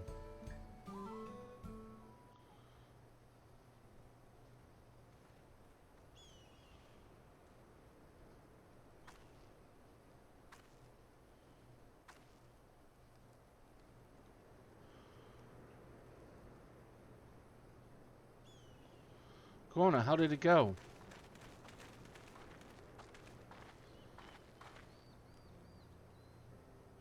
I believe I finally understand the significance of the Hetzo.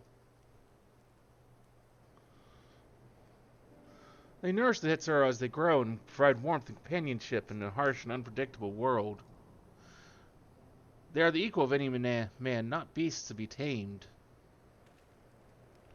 Moreover, Ronik are sensitive. Though we may treat their injuries or brush their coats to keep them hale, they must ever be free to follow their instincts and seek lands where they might thrive. The Tsar would never cage them, and neither should we. Control their migratory patterns or capture those who wander too close to the tracks is out of the question. And it is particularly important to advance our original line of inquiry. Fortunately, we were able to visit the Ronik's once favored grazing grounds. As we were told, the grass looks fine, but the place was too quiet. It's just not the Ronik. Even the birds and field mice have fled. We did encounter one pack of Ceratoraptors, but they looked to be passing through in a hurry. Typically, this sort of behavior in the fauna would be associated with natural disasters.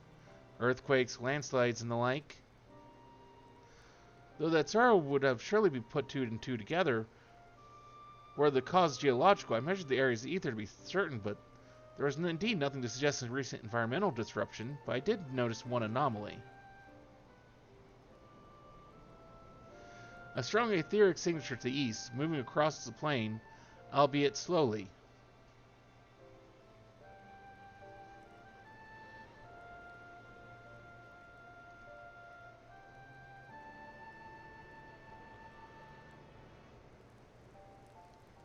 A powerful one, like it's not a predator given the local fauna's behavior. One of the raptors we saw looked like it had a bite taken out of its tail by something with very large fangs. It couldn't be. Tsuruhetsu? Tsuruhetsu? Ronik Reaver in the common tongue. Our people have several names for such creatures. Fangs that steal Etso in the night is another evocative one. Ronin can fend off many predators with their horns, but not the Tsuruhetsu. Their scales are tough as adamant, and neither horn nor arrow can pierce them.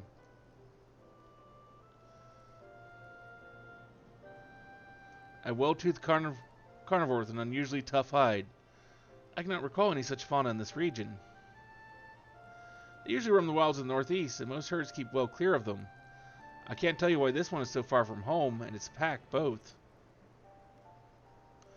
In any case, I believe the source of the Ronin's consternation is clear, as is our next move.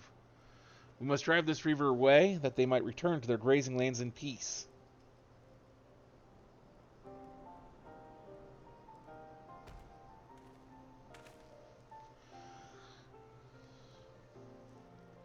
Everywhere, we'll make certain that the beast threatens you no more.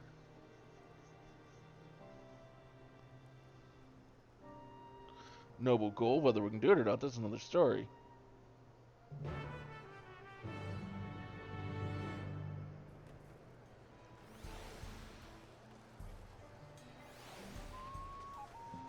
Ronik Reaver is clear threat to the local population. We cannot allow it to roam unchecked. But it won't do for us to go running off in search of it without having made proper preparations. If others returning from across the plain have spotted it, they must be able to inform us of its recent behavior and where it might be found.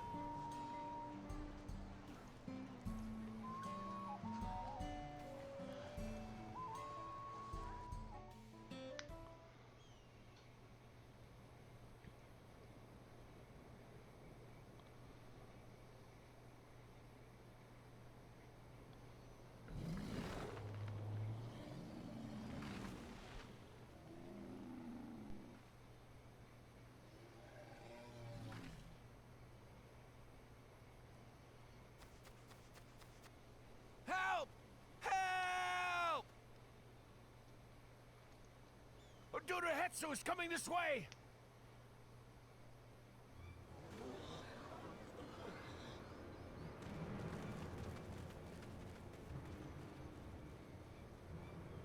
Curious to see what this thing looks like. The plains in a panic, and our Ronek are practically paralyzed with fear. We must get them to safety. We can assist by helping to calm the creatures. Once they're less agitated, it should be possible to hurt them. And after they're out of harm's way, we'll deal with the Ronek Reaver. I suggest you remain here to attend to the Ronek when they arrive.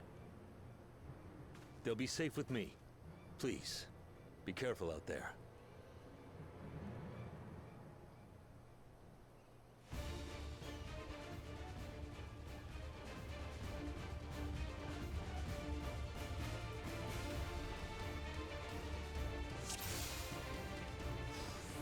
Make haste!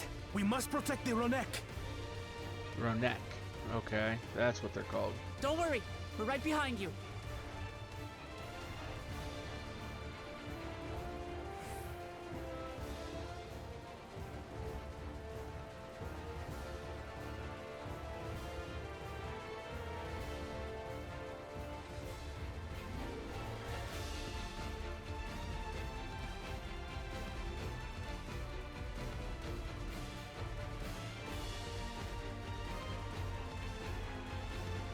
There they are!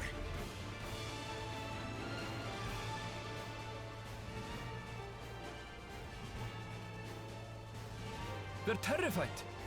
We must do what we can to soothe them.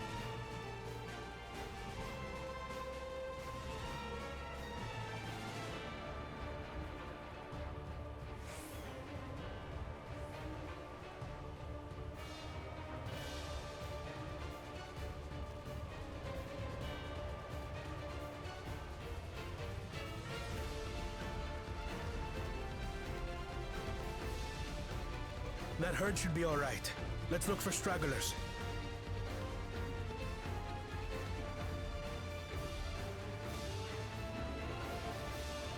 The Ronek are to rally too. None shall be left behind.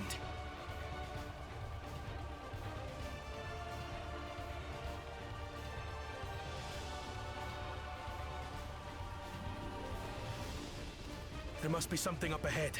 Come! There!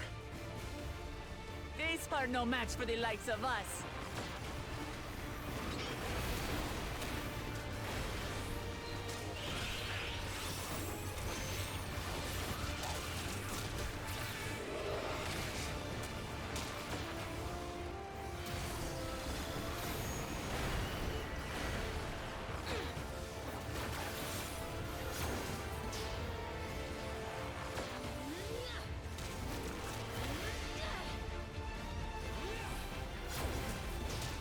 In a panic was clearly an understatement.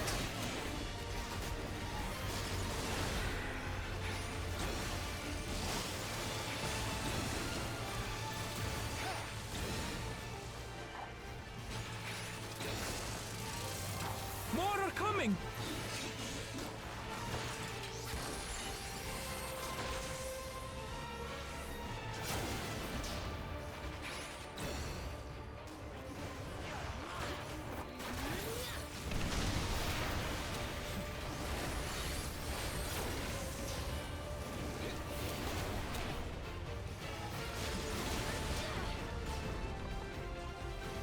You're mine!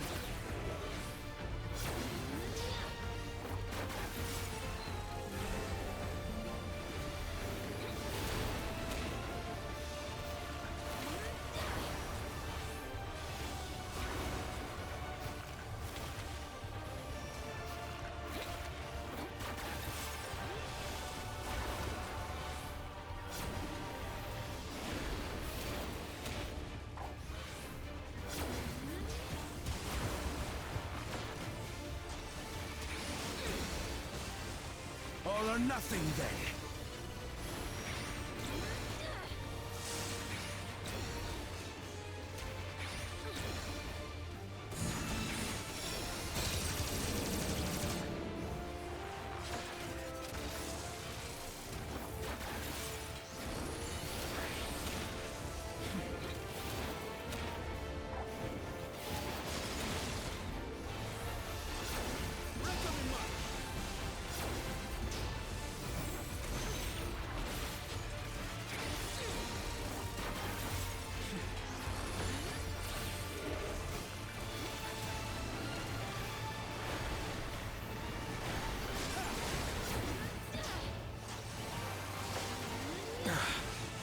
It seems that did the trick.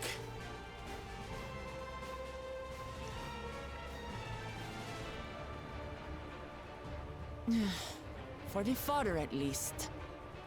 But where's...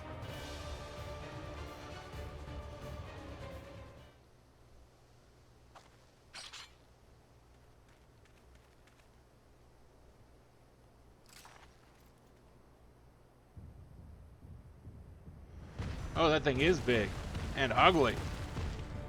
Look there! We've got a big one coming!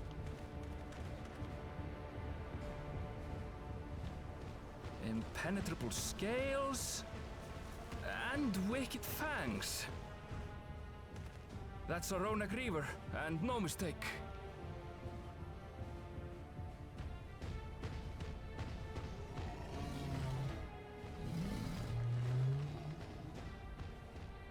There! That one there!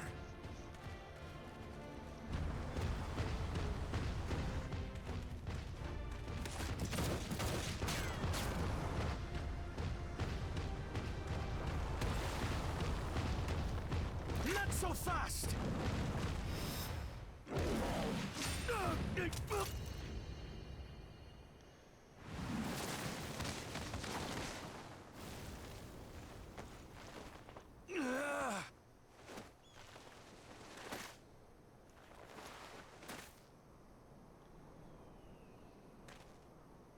Even should it cost me my life.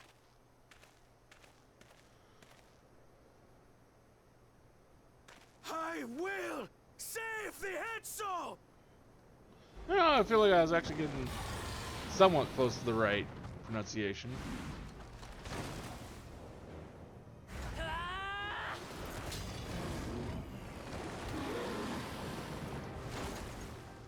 Kona, are you all right?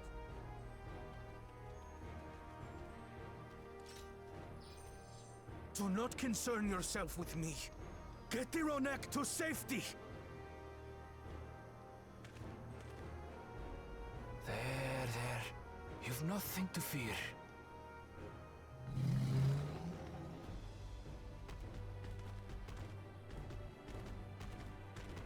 I would not be. It's like, no, we're running. Come on, let's go. Time to run.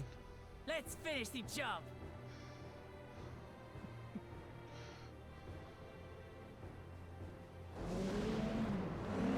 But that's just my thoughts. So. I made a vow to our people. You shall plague them no longer!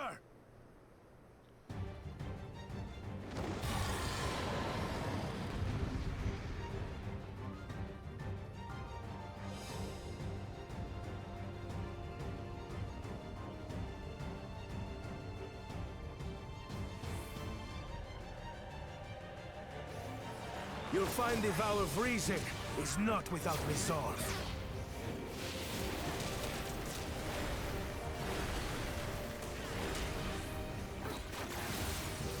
Damn it! Not even a scratch. No, that health bar is going down. It's just not Buy going me down. some time to think, will you?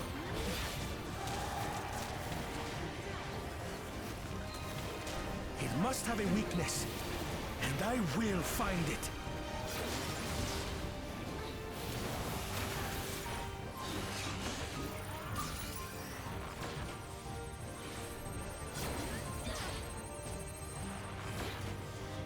I guess it has something to do with what the big crystals are made out Keep it of. busy. I need time.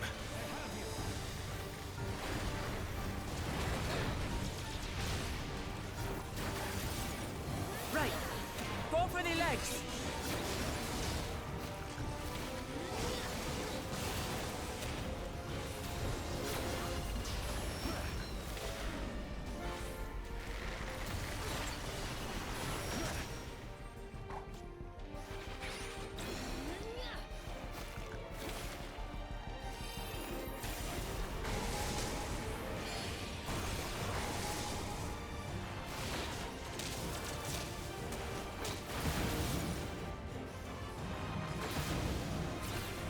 No, you eat that on your own.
Now we just have to keep it pinned.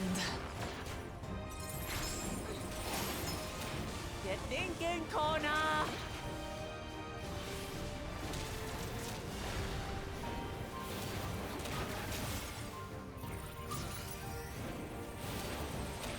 A protective current of ether.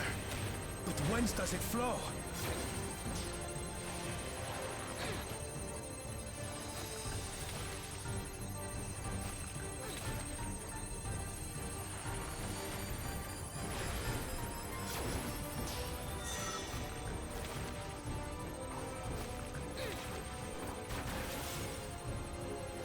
I've got it!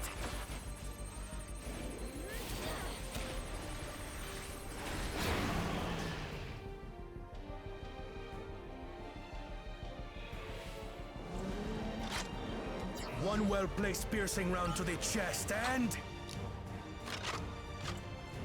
Where the fuck did he get that from? you're done for!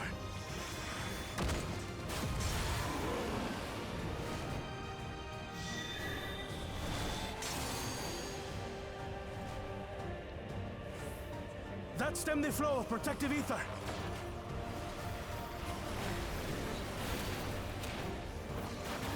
Nothing stopping us now!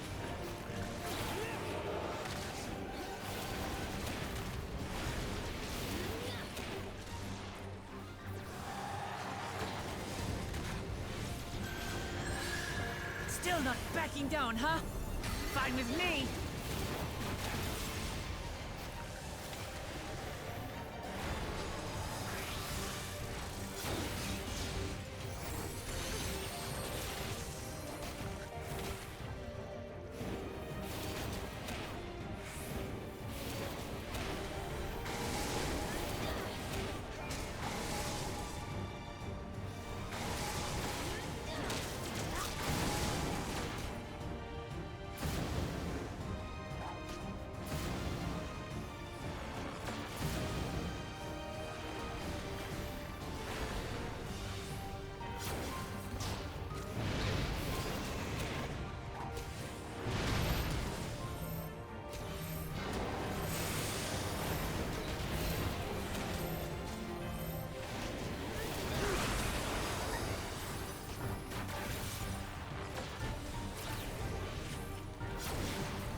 We must disperse that ether ere the river recovers it!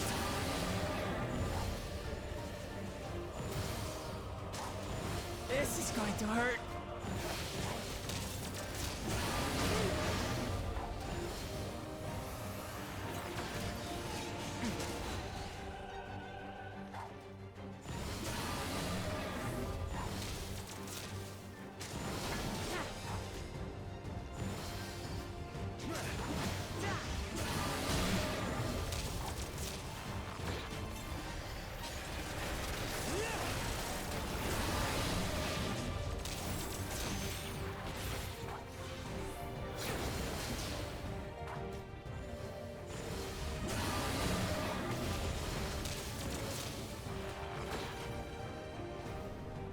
That plus 16, like, seriously?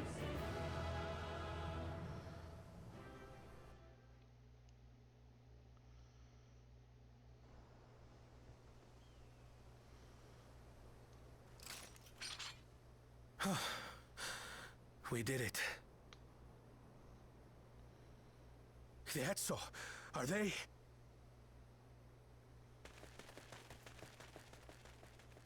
The Ronek have all made it to Mehwa Hetsuan. Hunters are scouring the area for any remaining threats, but the local fauna appear to have calmed down.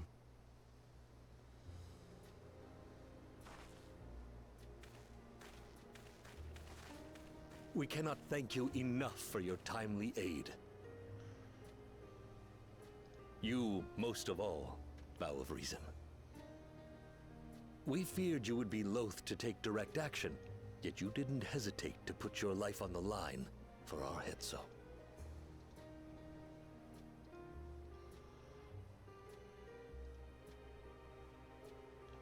I did no more than is a Dawn servant's duty.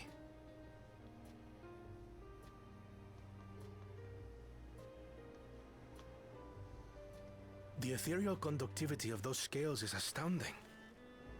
I dare say, we could repurpose them to create a device that emits controlled pulses of ether. Ether resembling that of the predator the Ronek fear most.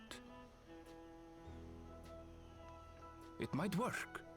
If we struck the right balance, we would have the means to deter the Ronek from approaching the railroad without causing them undue distress. Incredible! Kona, you've done it again. I must say, I was hoping I'd never have to see one of these again. Still haven't forgotten the last one. And it's been more than 20 years now. I had come as a trader to the camp in Lozeniheta. A camp that was obliterated in an instant by that monster.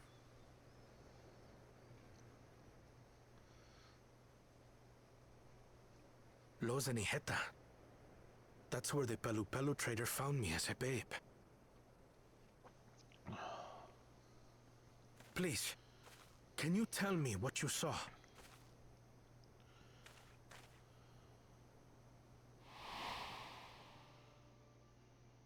As I said, I had traveled there to trade with our fellow Hetzaro. Like us, they followed the Ronek. And like us, they were visited by a reaver. The fiend struck like a whirlwind in the night. It was chaos.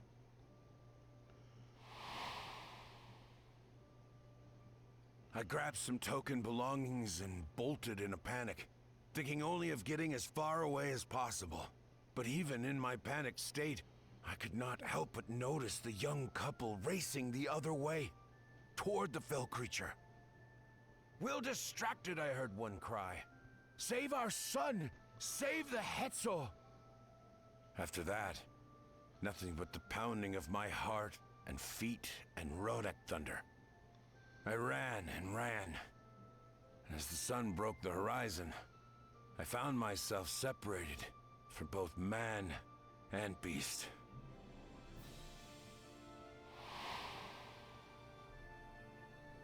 Windborne words say that a group of survivors reunited with their remaining Ronek and have long since moved on. But still more were never seen again, including the brave couple. Or so the story goes.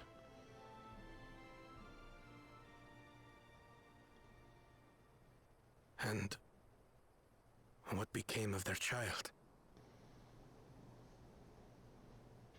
I'm afraid I don't know. But if he wasn't with the survivors, even if he lived through that night, the wilderness wouldn't have been kind to a little one out on his lonesome.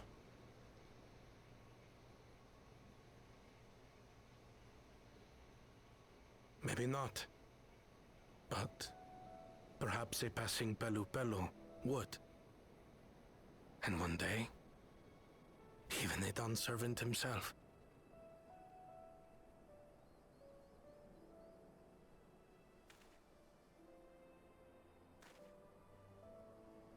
All these years, I was convinced that my parents had left me behind to follow after the Ronek. But now I see, they didn't abandon me. They were trying to keep me safe.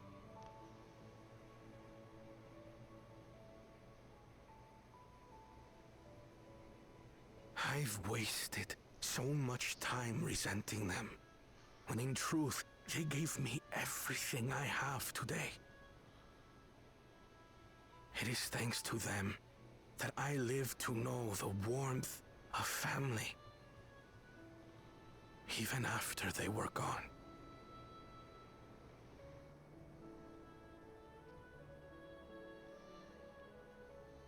And now that I am Dawn's servant, all of Tuliyola is my family. A family I will always protect, as my parents protected me.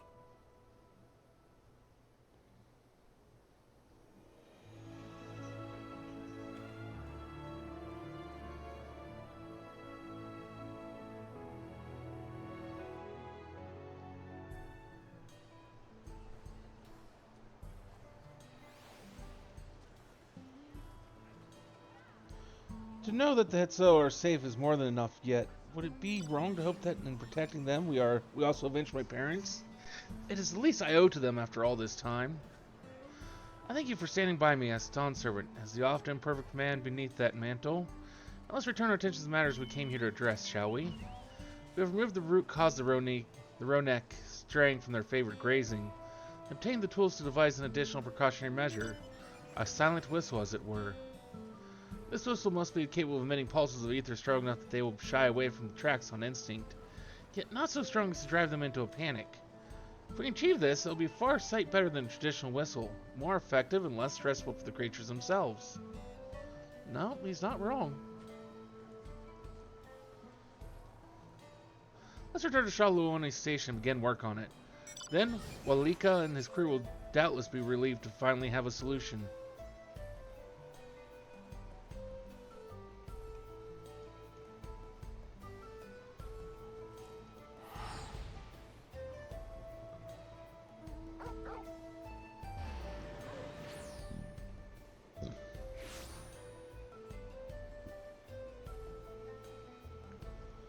Oh,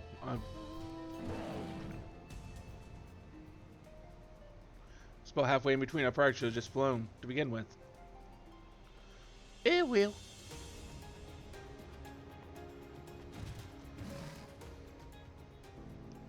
You look pleased about something. Good news for the railroad, I take it. So the Ronik were avoiding a predator. Smart ones they are, and Val Kawana's not too bad himself. Well, with this whistle idea, sit tight, we'll have this trail on the tracks before you know it.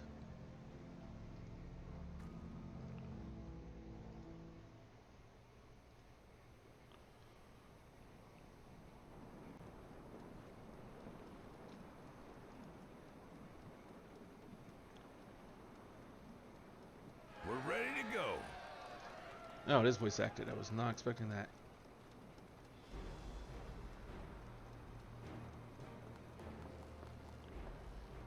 Whoa! She looks as good as new!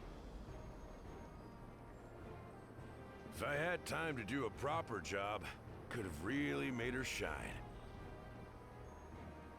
Had to cobble together the exterior with spare parts. We refurbished the interior, though. Not that you can appreciate it from out here. But as far as the Ronek are concerned, we've spared no effort.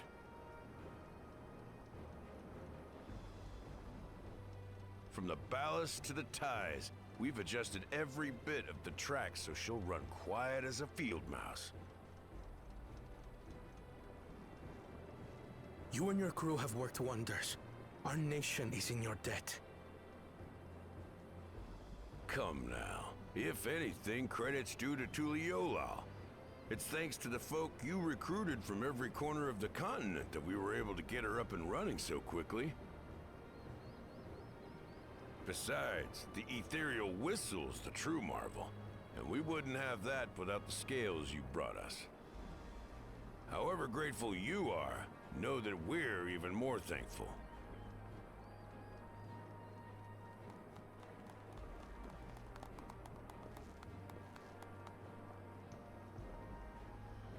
Right. If we're done talking, let's put this train through our paces.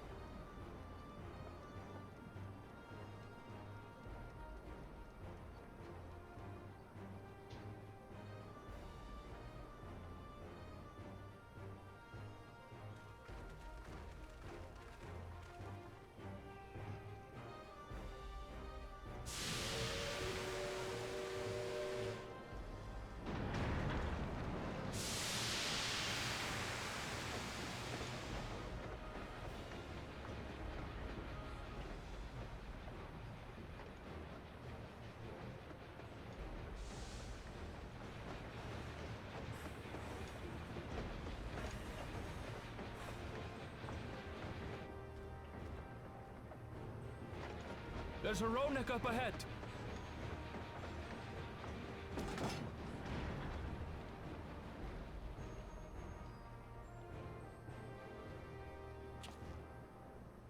Now, to test our whistle. On it.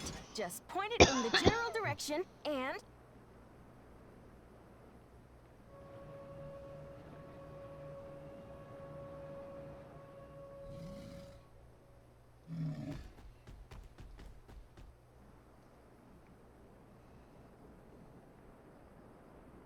It's moving away.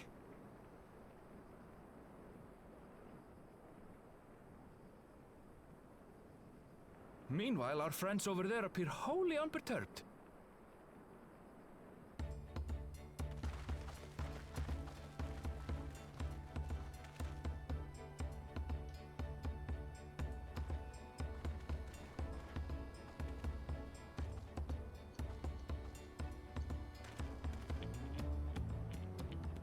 With this, we can alert those who wander too close without disturbing the rest of the herd. A roaring success! In a quiet way, like.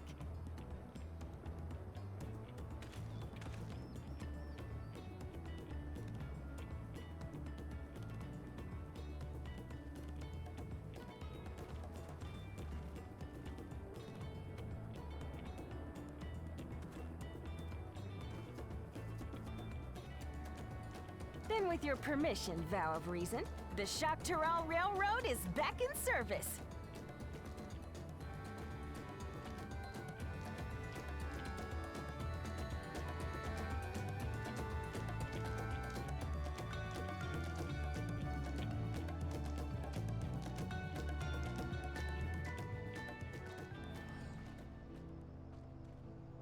For a while there, we were real worried that we'd never get the railroad running again. Now that the test drive was such a success, we can breathe easy and start hauling people to and from the dome. First, Shalaloni, and then the continent. Watch out, Zoctoral. Here we come. I share this sentiment, but we've got a mountain of work ahead of us to ensure smooth operations. Time to get back to it. The efforts of all here today have not gone unnoticed. Once more, I thank you.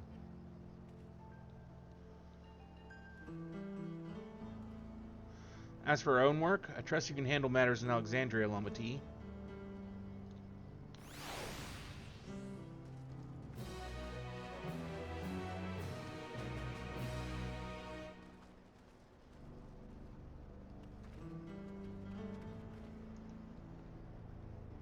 Crossroads. Everyone to stand still. Welcome is ready to race back to Alexandria.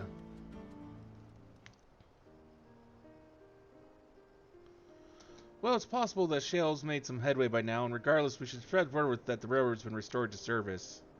Shale, what do you have her working on? Guluja's mother?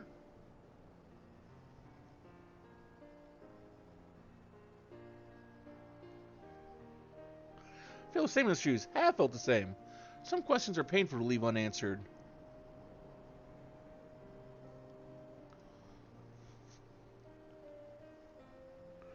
There's no cause to look at me like that. The Kikiwa we met may have only been a simulacrum, but her memory was real.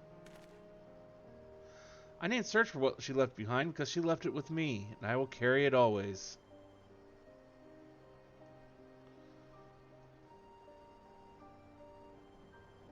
See the things you're carrying. Is that a teeny tiny Kikiwa? What? No. Shut up. It is merely a token from Alexandria. Our friends in Oblivion will not take no for an answer. I thought it as good a souvenir as any. Whatever you say, for what it's worth, I think it's a nice way to bring her with you on your travels.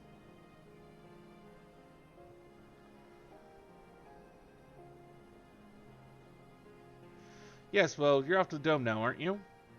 I thought I might join you for a time, see if there is aught I can do for the people there. Much changed though it is, I still consider it my home. Of course, we can give you the full story on the way.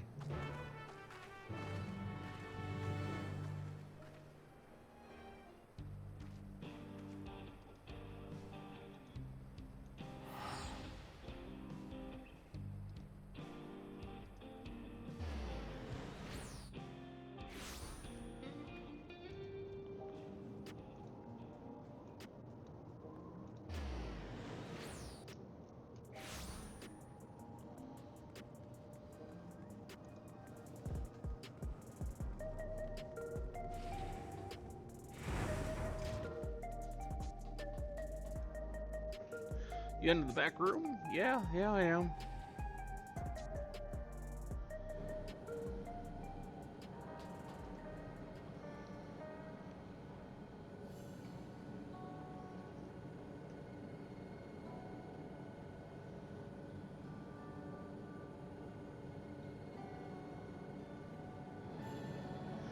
I suddenly got elegant solution, and thus is the railroad back in operation. Meanwhile, Shell has nearly finished processing the data, and she'll be able to share her findings with us imminently. I'm interrupting something, I gather. Why, Shula, what brings you here? I've seen enough of the gate in the Sky Deep Cenote for now, so I'm shifting my investigation to living memory. Well, there I thought I would do well to have the company of an expert on electro. I'd like to take a closer look at the place myself. I can join you once we've finished here.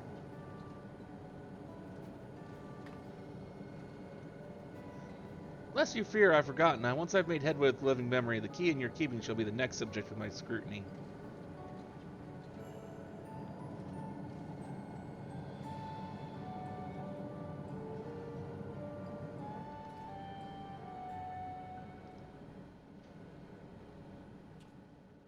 There was a mountain of data to sift through, much of it tantalizing, I admit.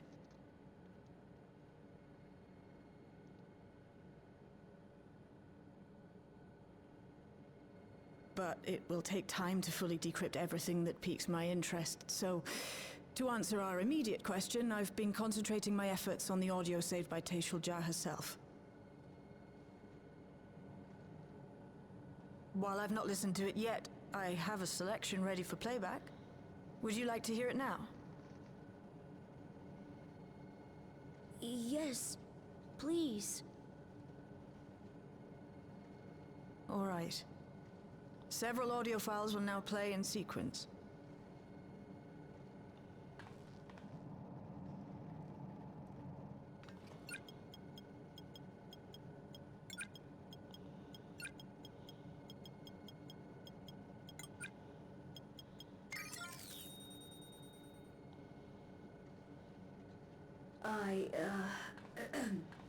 My name is Teishulja, and I decided to record this to help me put my thoughts in order, I suppose.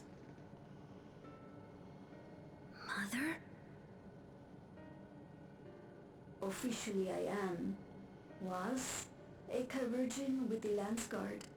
I was part of a contingent dispatched to Yasulani to hunt a Tural Vidral that was wreaking havoc. After our mission was complete, I elected to remain. It was the perfect opportunity to document the geographic distribution of medicinal herbs in this region. Or so I said when requesting special dispensation. In truth, I could not bear to return to Tuliolal. I had hoped to aid Commander Zoralja in the right of succession, but he did not so much as look my way. I was never in contention, of course, one of the nameless many in his army. To go back and face that reality was too much for me, so I ran, and in my cowardice, I stumbled upon this path, a path that changed my life. When the dome appeared, I found myself trapped within and reunited with my commander.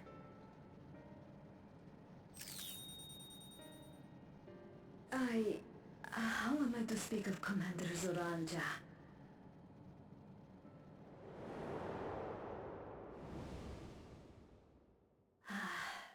I admired him. His incontestable strength, his unwavering focus. He was a man of great passions.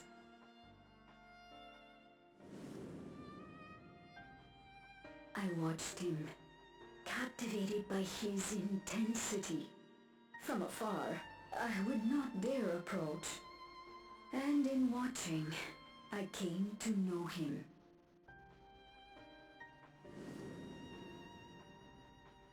His eyes too sought the distance, but not as mine did.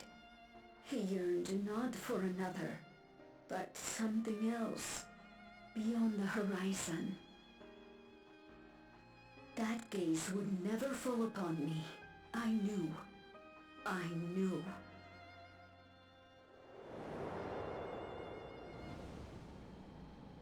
The experiment will soon proceed to its next phase, and when it does, as he promised, I will have my heart's desire.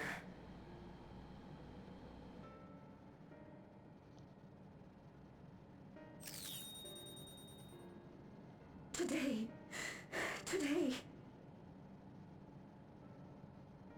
it should have been today. A new beginning. What I have dreamed of for so long. I hold a future in my arms. If he could see him, embrace him, surely that would be enough. So full of hope I was. A foolish hope.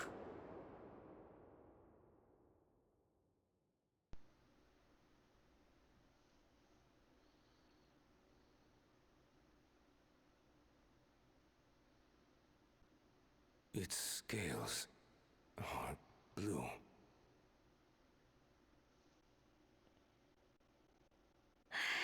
He's your son. My...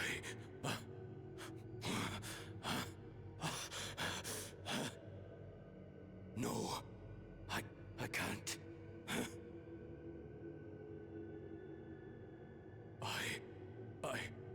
I don't know how. How could I? How? To raise a child, be a father. I don't. I can't. No! No! Get it away from me. Get that thing away from me!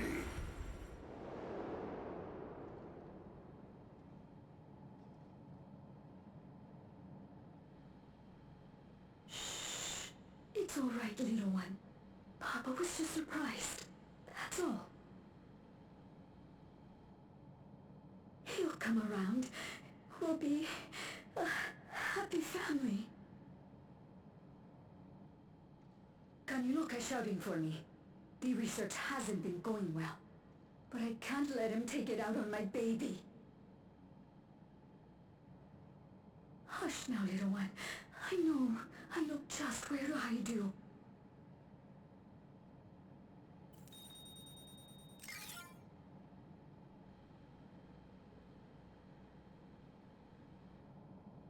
That's all of them.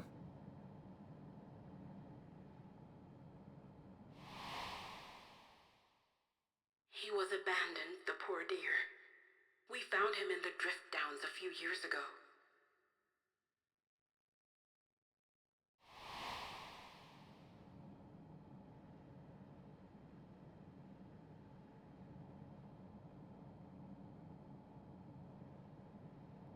We know some manner of accident happened at the facility after this was recorded. Perhaps your mother couldn't come back for you.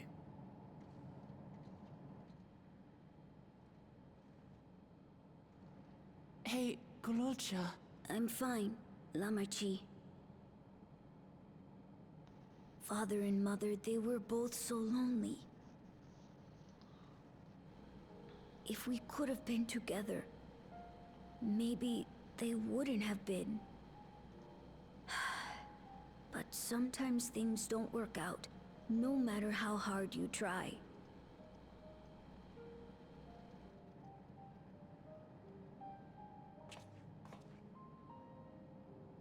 I can't tell if I'm happier now. But it's better to know, I think. Thank you, everyone.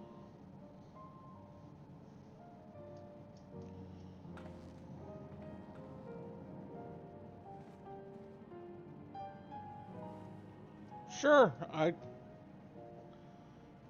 can try and judge your new Gunbreaker portrait. And hey, Kuroi. Thanks for coming by. Sir, no. A profound response for one so young. Though I wish he didn't have to be. Guluzha is indeed wise beyond his years. Yet one never outgrows the need for dependable companions. 'Tis fortunate that he has you.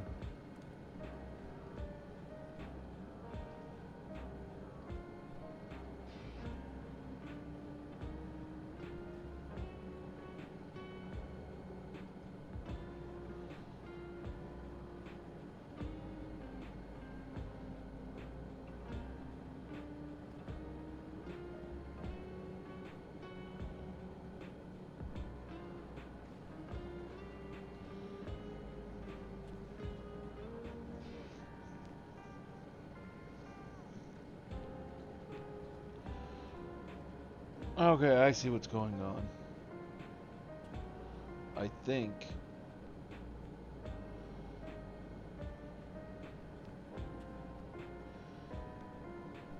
the weird angle mixed with the sword effects on the weapon kind of look like they actually distort the blade and kind of throw off the whole thing.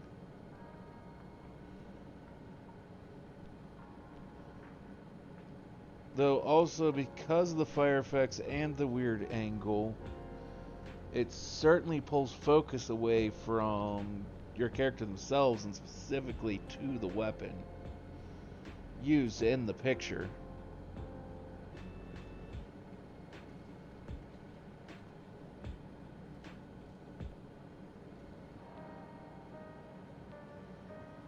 And just so people know what...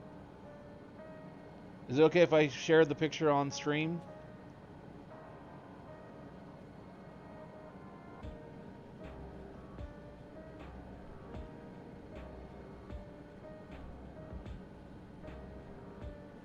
Okay, it's your picture, so I wanted to make sure first. Browser.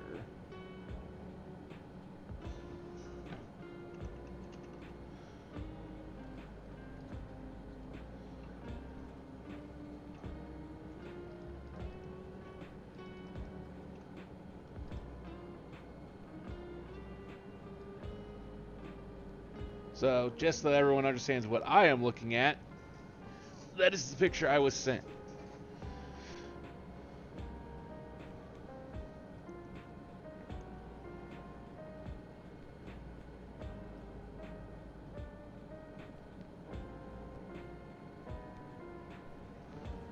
I mean, I get the idea that of the picture is basically to have it to where the gun blade is pointed directly at the viewer of the picture, but like I said, it just seems to be an odd angle. Otherwise, except for that, it is a very cool picture, and I'm guessing it took a lot of time to get it to be this good.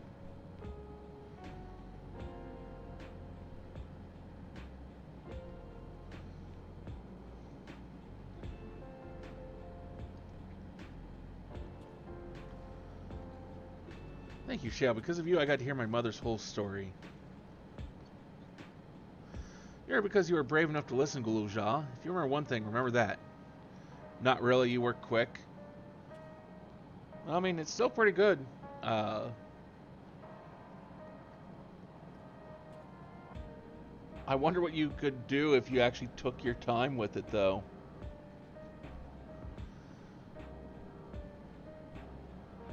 Here because you're brave enough to listen, Guluja. If you remember one thing, remember that.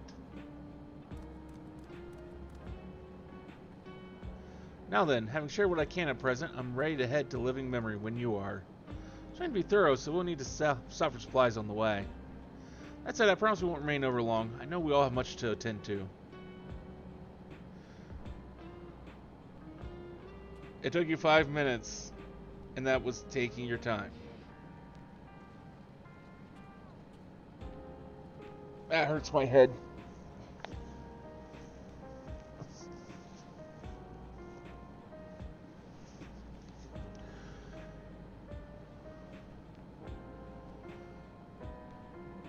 That I mean, I believe you. It just seemed incomprehensible to me.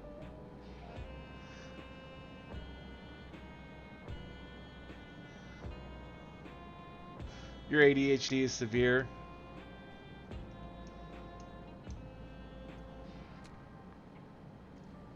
For now, farewell.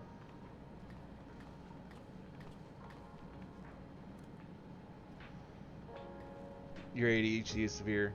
So you do things very quickly.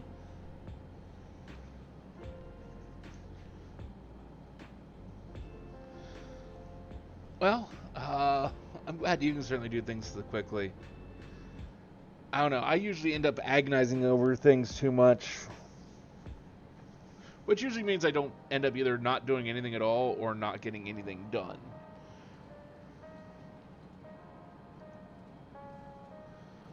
A word before you leave. Our network's already spreading word of the railroad. We expect people will be clamoring to get on the first train back. If the reaction's been the polar opposite, scant few seem inclined to depart Alexandria anytime soon.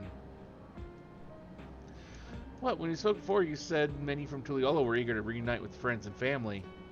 Maybe they're concerned about getting through Vanguard, so we could take turns accompanying them. Anyways, we need to speak with the people ourselves. Let's start at the Node 9.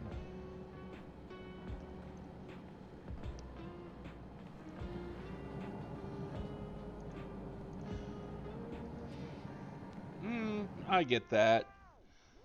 But, I don't know. Just like last night. I couldn't decide what I wanted to do, so I ended up doing absolutely nothing.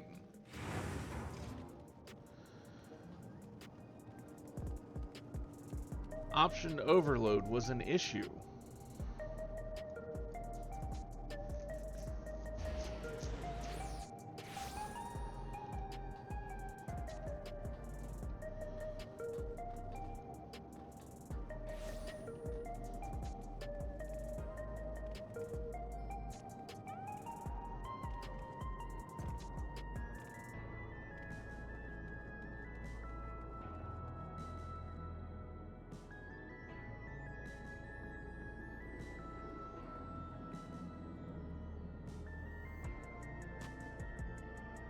Part of the Ascension robe.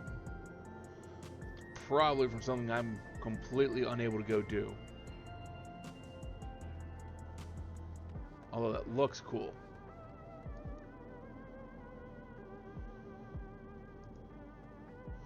There might still be people gathering in Praxis Park. Let's try there first.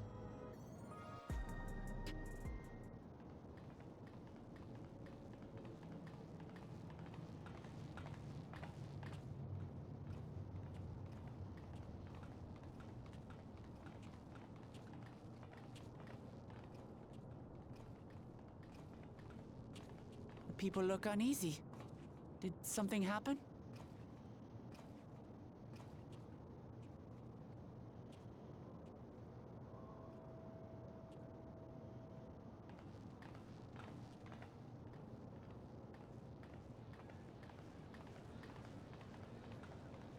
Have you heard?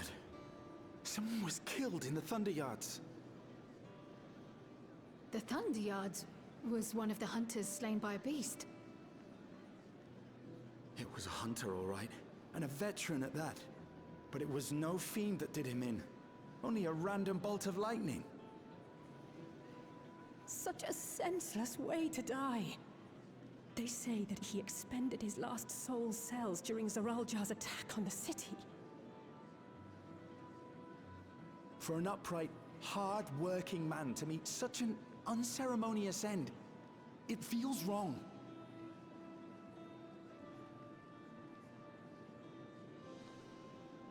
But we'll be fine, won't we? Even if the system no longer erases our memory of the departed, the regulators continue to function.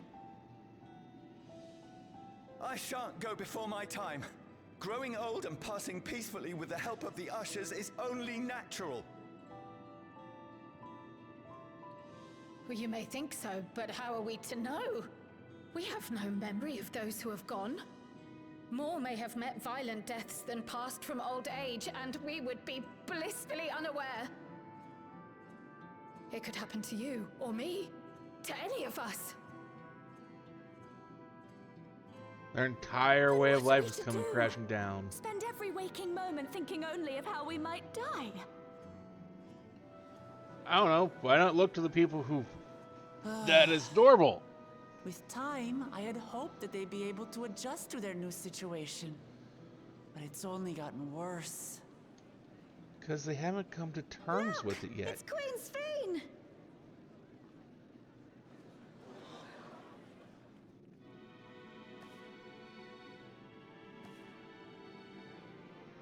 What's she doing back?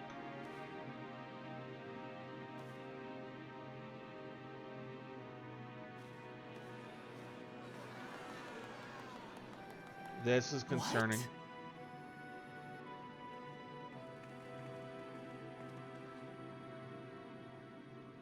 Help, Queen Sphene! The grown-ups are really upset, and I don't know what to do. I see that you are as kind-hearted as ever, Nico. Never fear. I'm here to set things aright. I don't understand. Sphene is gone. Forever.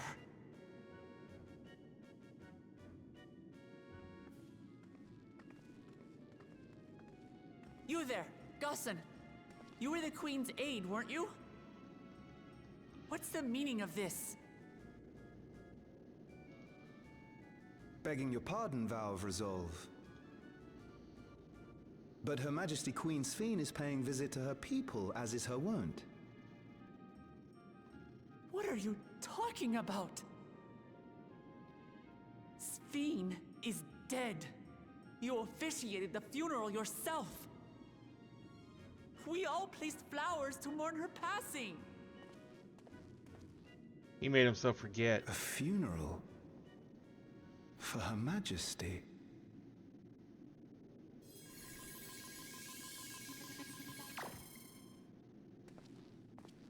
What a curious jest.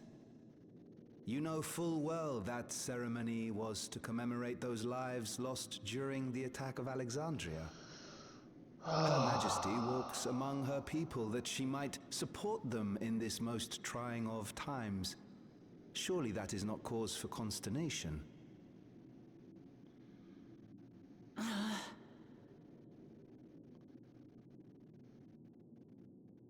Your Majesty, won't you free us from these terrible memories of the departed?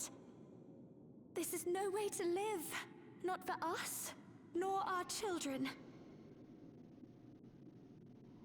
I wish that I could. Truly I do. But with living memories shut down, even I cannot restore the system that once afforded us that comfort. You needn't fret, however. I have prepared an alternate solution.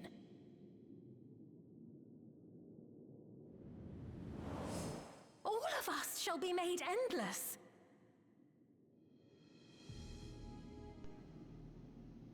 I have created a new system that allows you to transplant your memories directly into an ethereal vessel. One not reliant upon soul cells. This way, you need never again fear death. You may live as you please, and for as long as you like. Our stores of ether are, at present, not sufficient to provide this boon to everyone.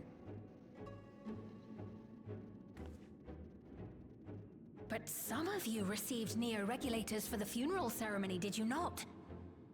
And there are still more we have yet to distribute. 5,000 in all. One day soon, those with neo-regulators will be called to join the Endless, and thence be free of suffering forevermore. But only 5,000 of us?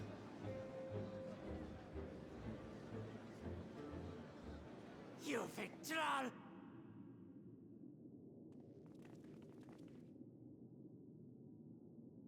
The real Sphene would never be content to save only some of her people. Who are you?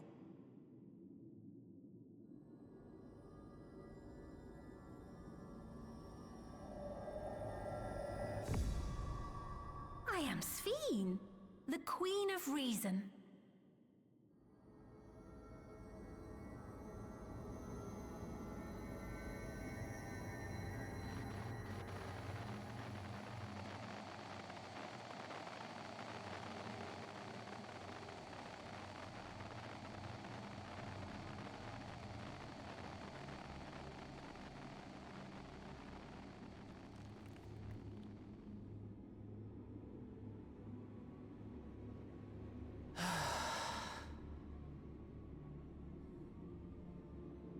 Let's return to the back room. I need to calm down, and then we'll talk.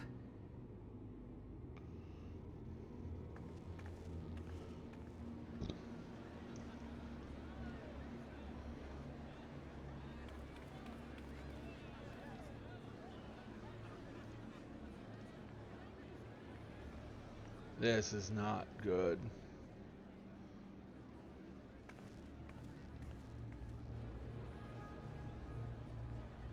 Although, unfortunately, this makes for a very incredibly predictable storyline.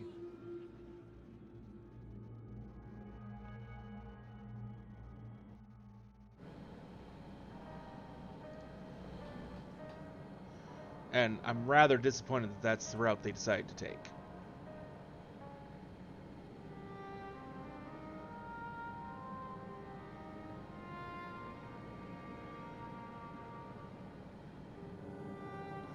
We only cut the proclamation from a distance, but I can tell you that the message about neo-regulars was received with utmost clarity.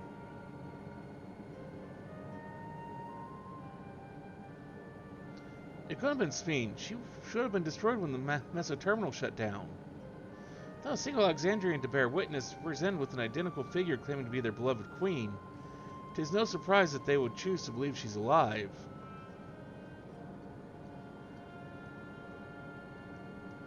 What is troubling, however, is that their denial that their funeral was held in her honor. It's as if their memories have been erased.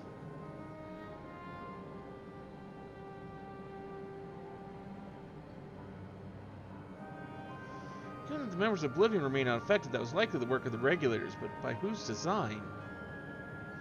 Someone smart enough to play at being the Queen of Reason. In that guise, even some suspect deception, most of Alexandria will be on her side. We need to find out who she really is.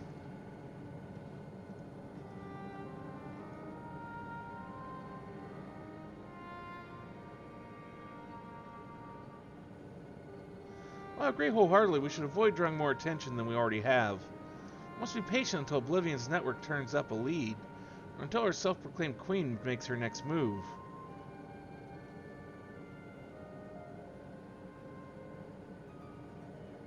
And let me guess. That's where the MSQ ends.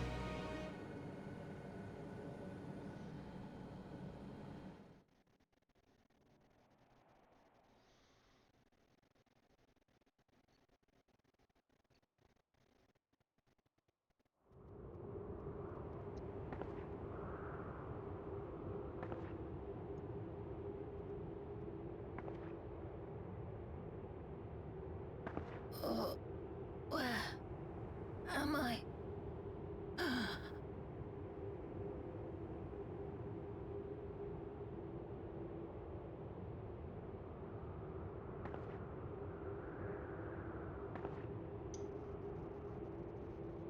My people? Are they safe?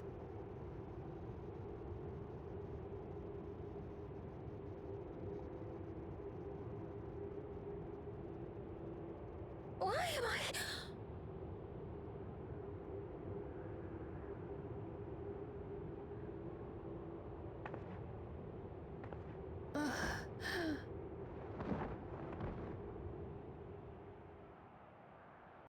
Let me guess. Another Queen's Fiend. Fear of death, the people turn to Queen Reborn, their fates to learn.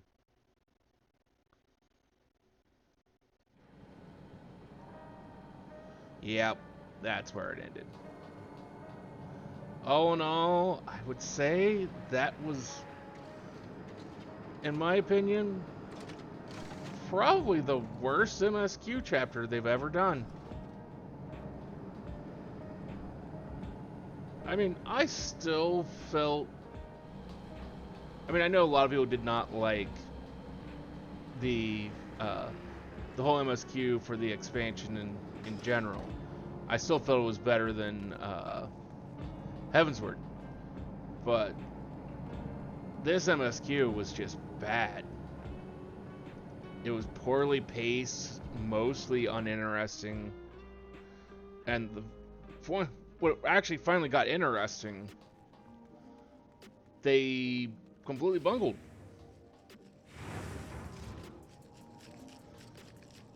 And I mean, bungled to a degree that is just absolutely ridiculous.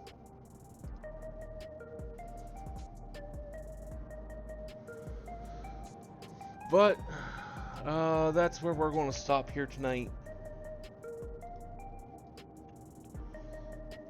because it is time to get some sleep. Anyone have any thoughts on who I should raid for the tonight?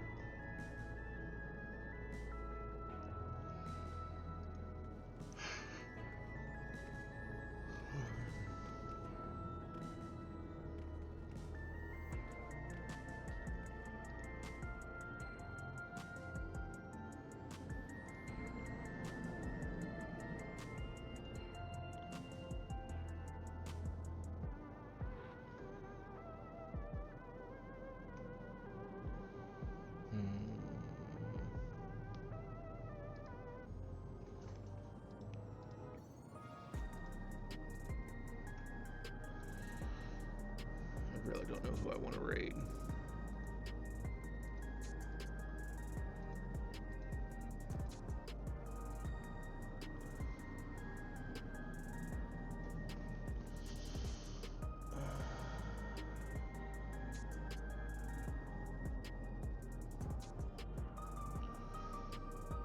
We'll just call it a night here. We'll be back tomorrow night with more of something. Till then, though, I hope everyone has a wonderful, wonderful rest of their night.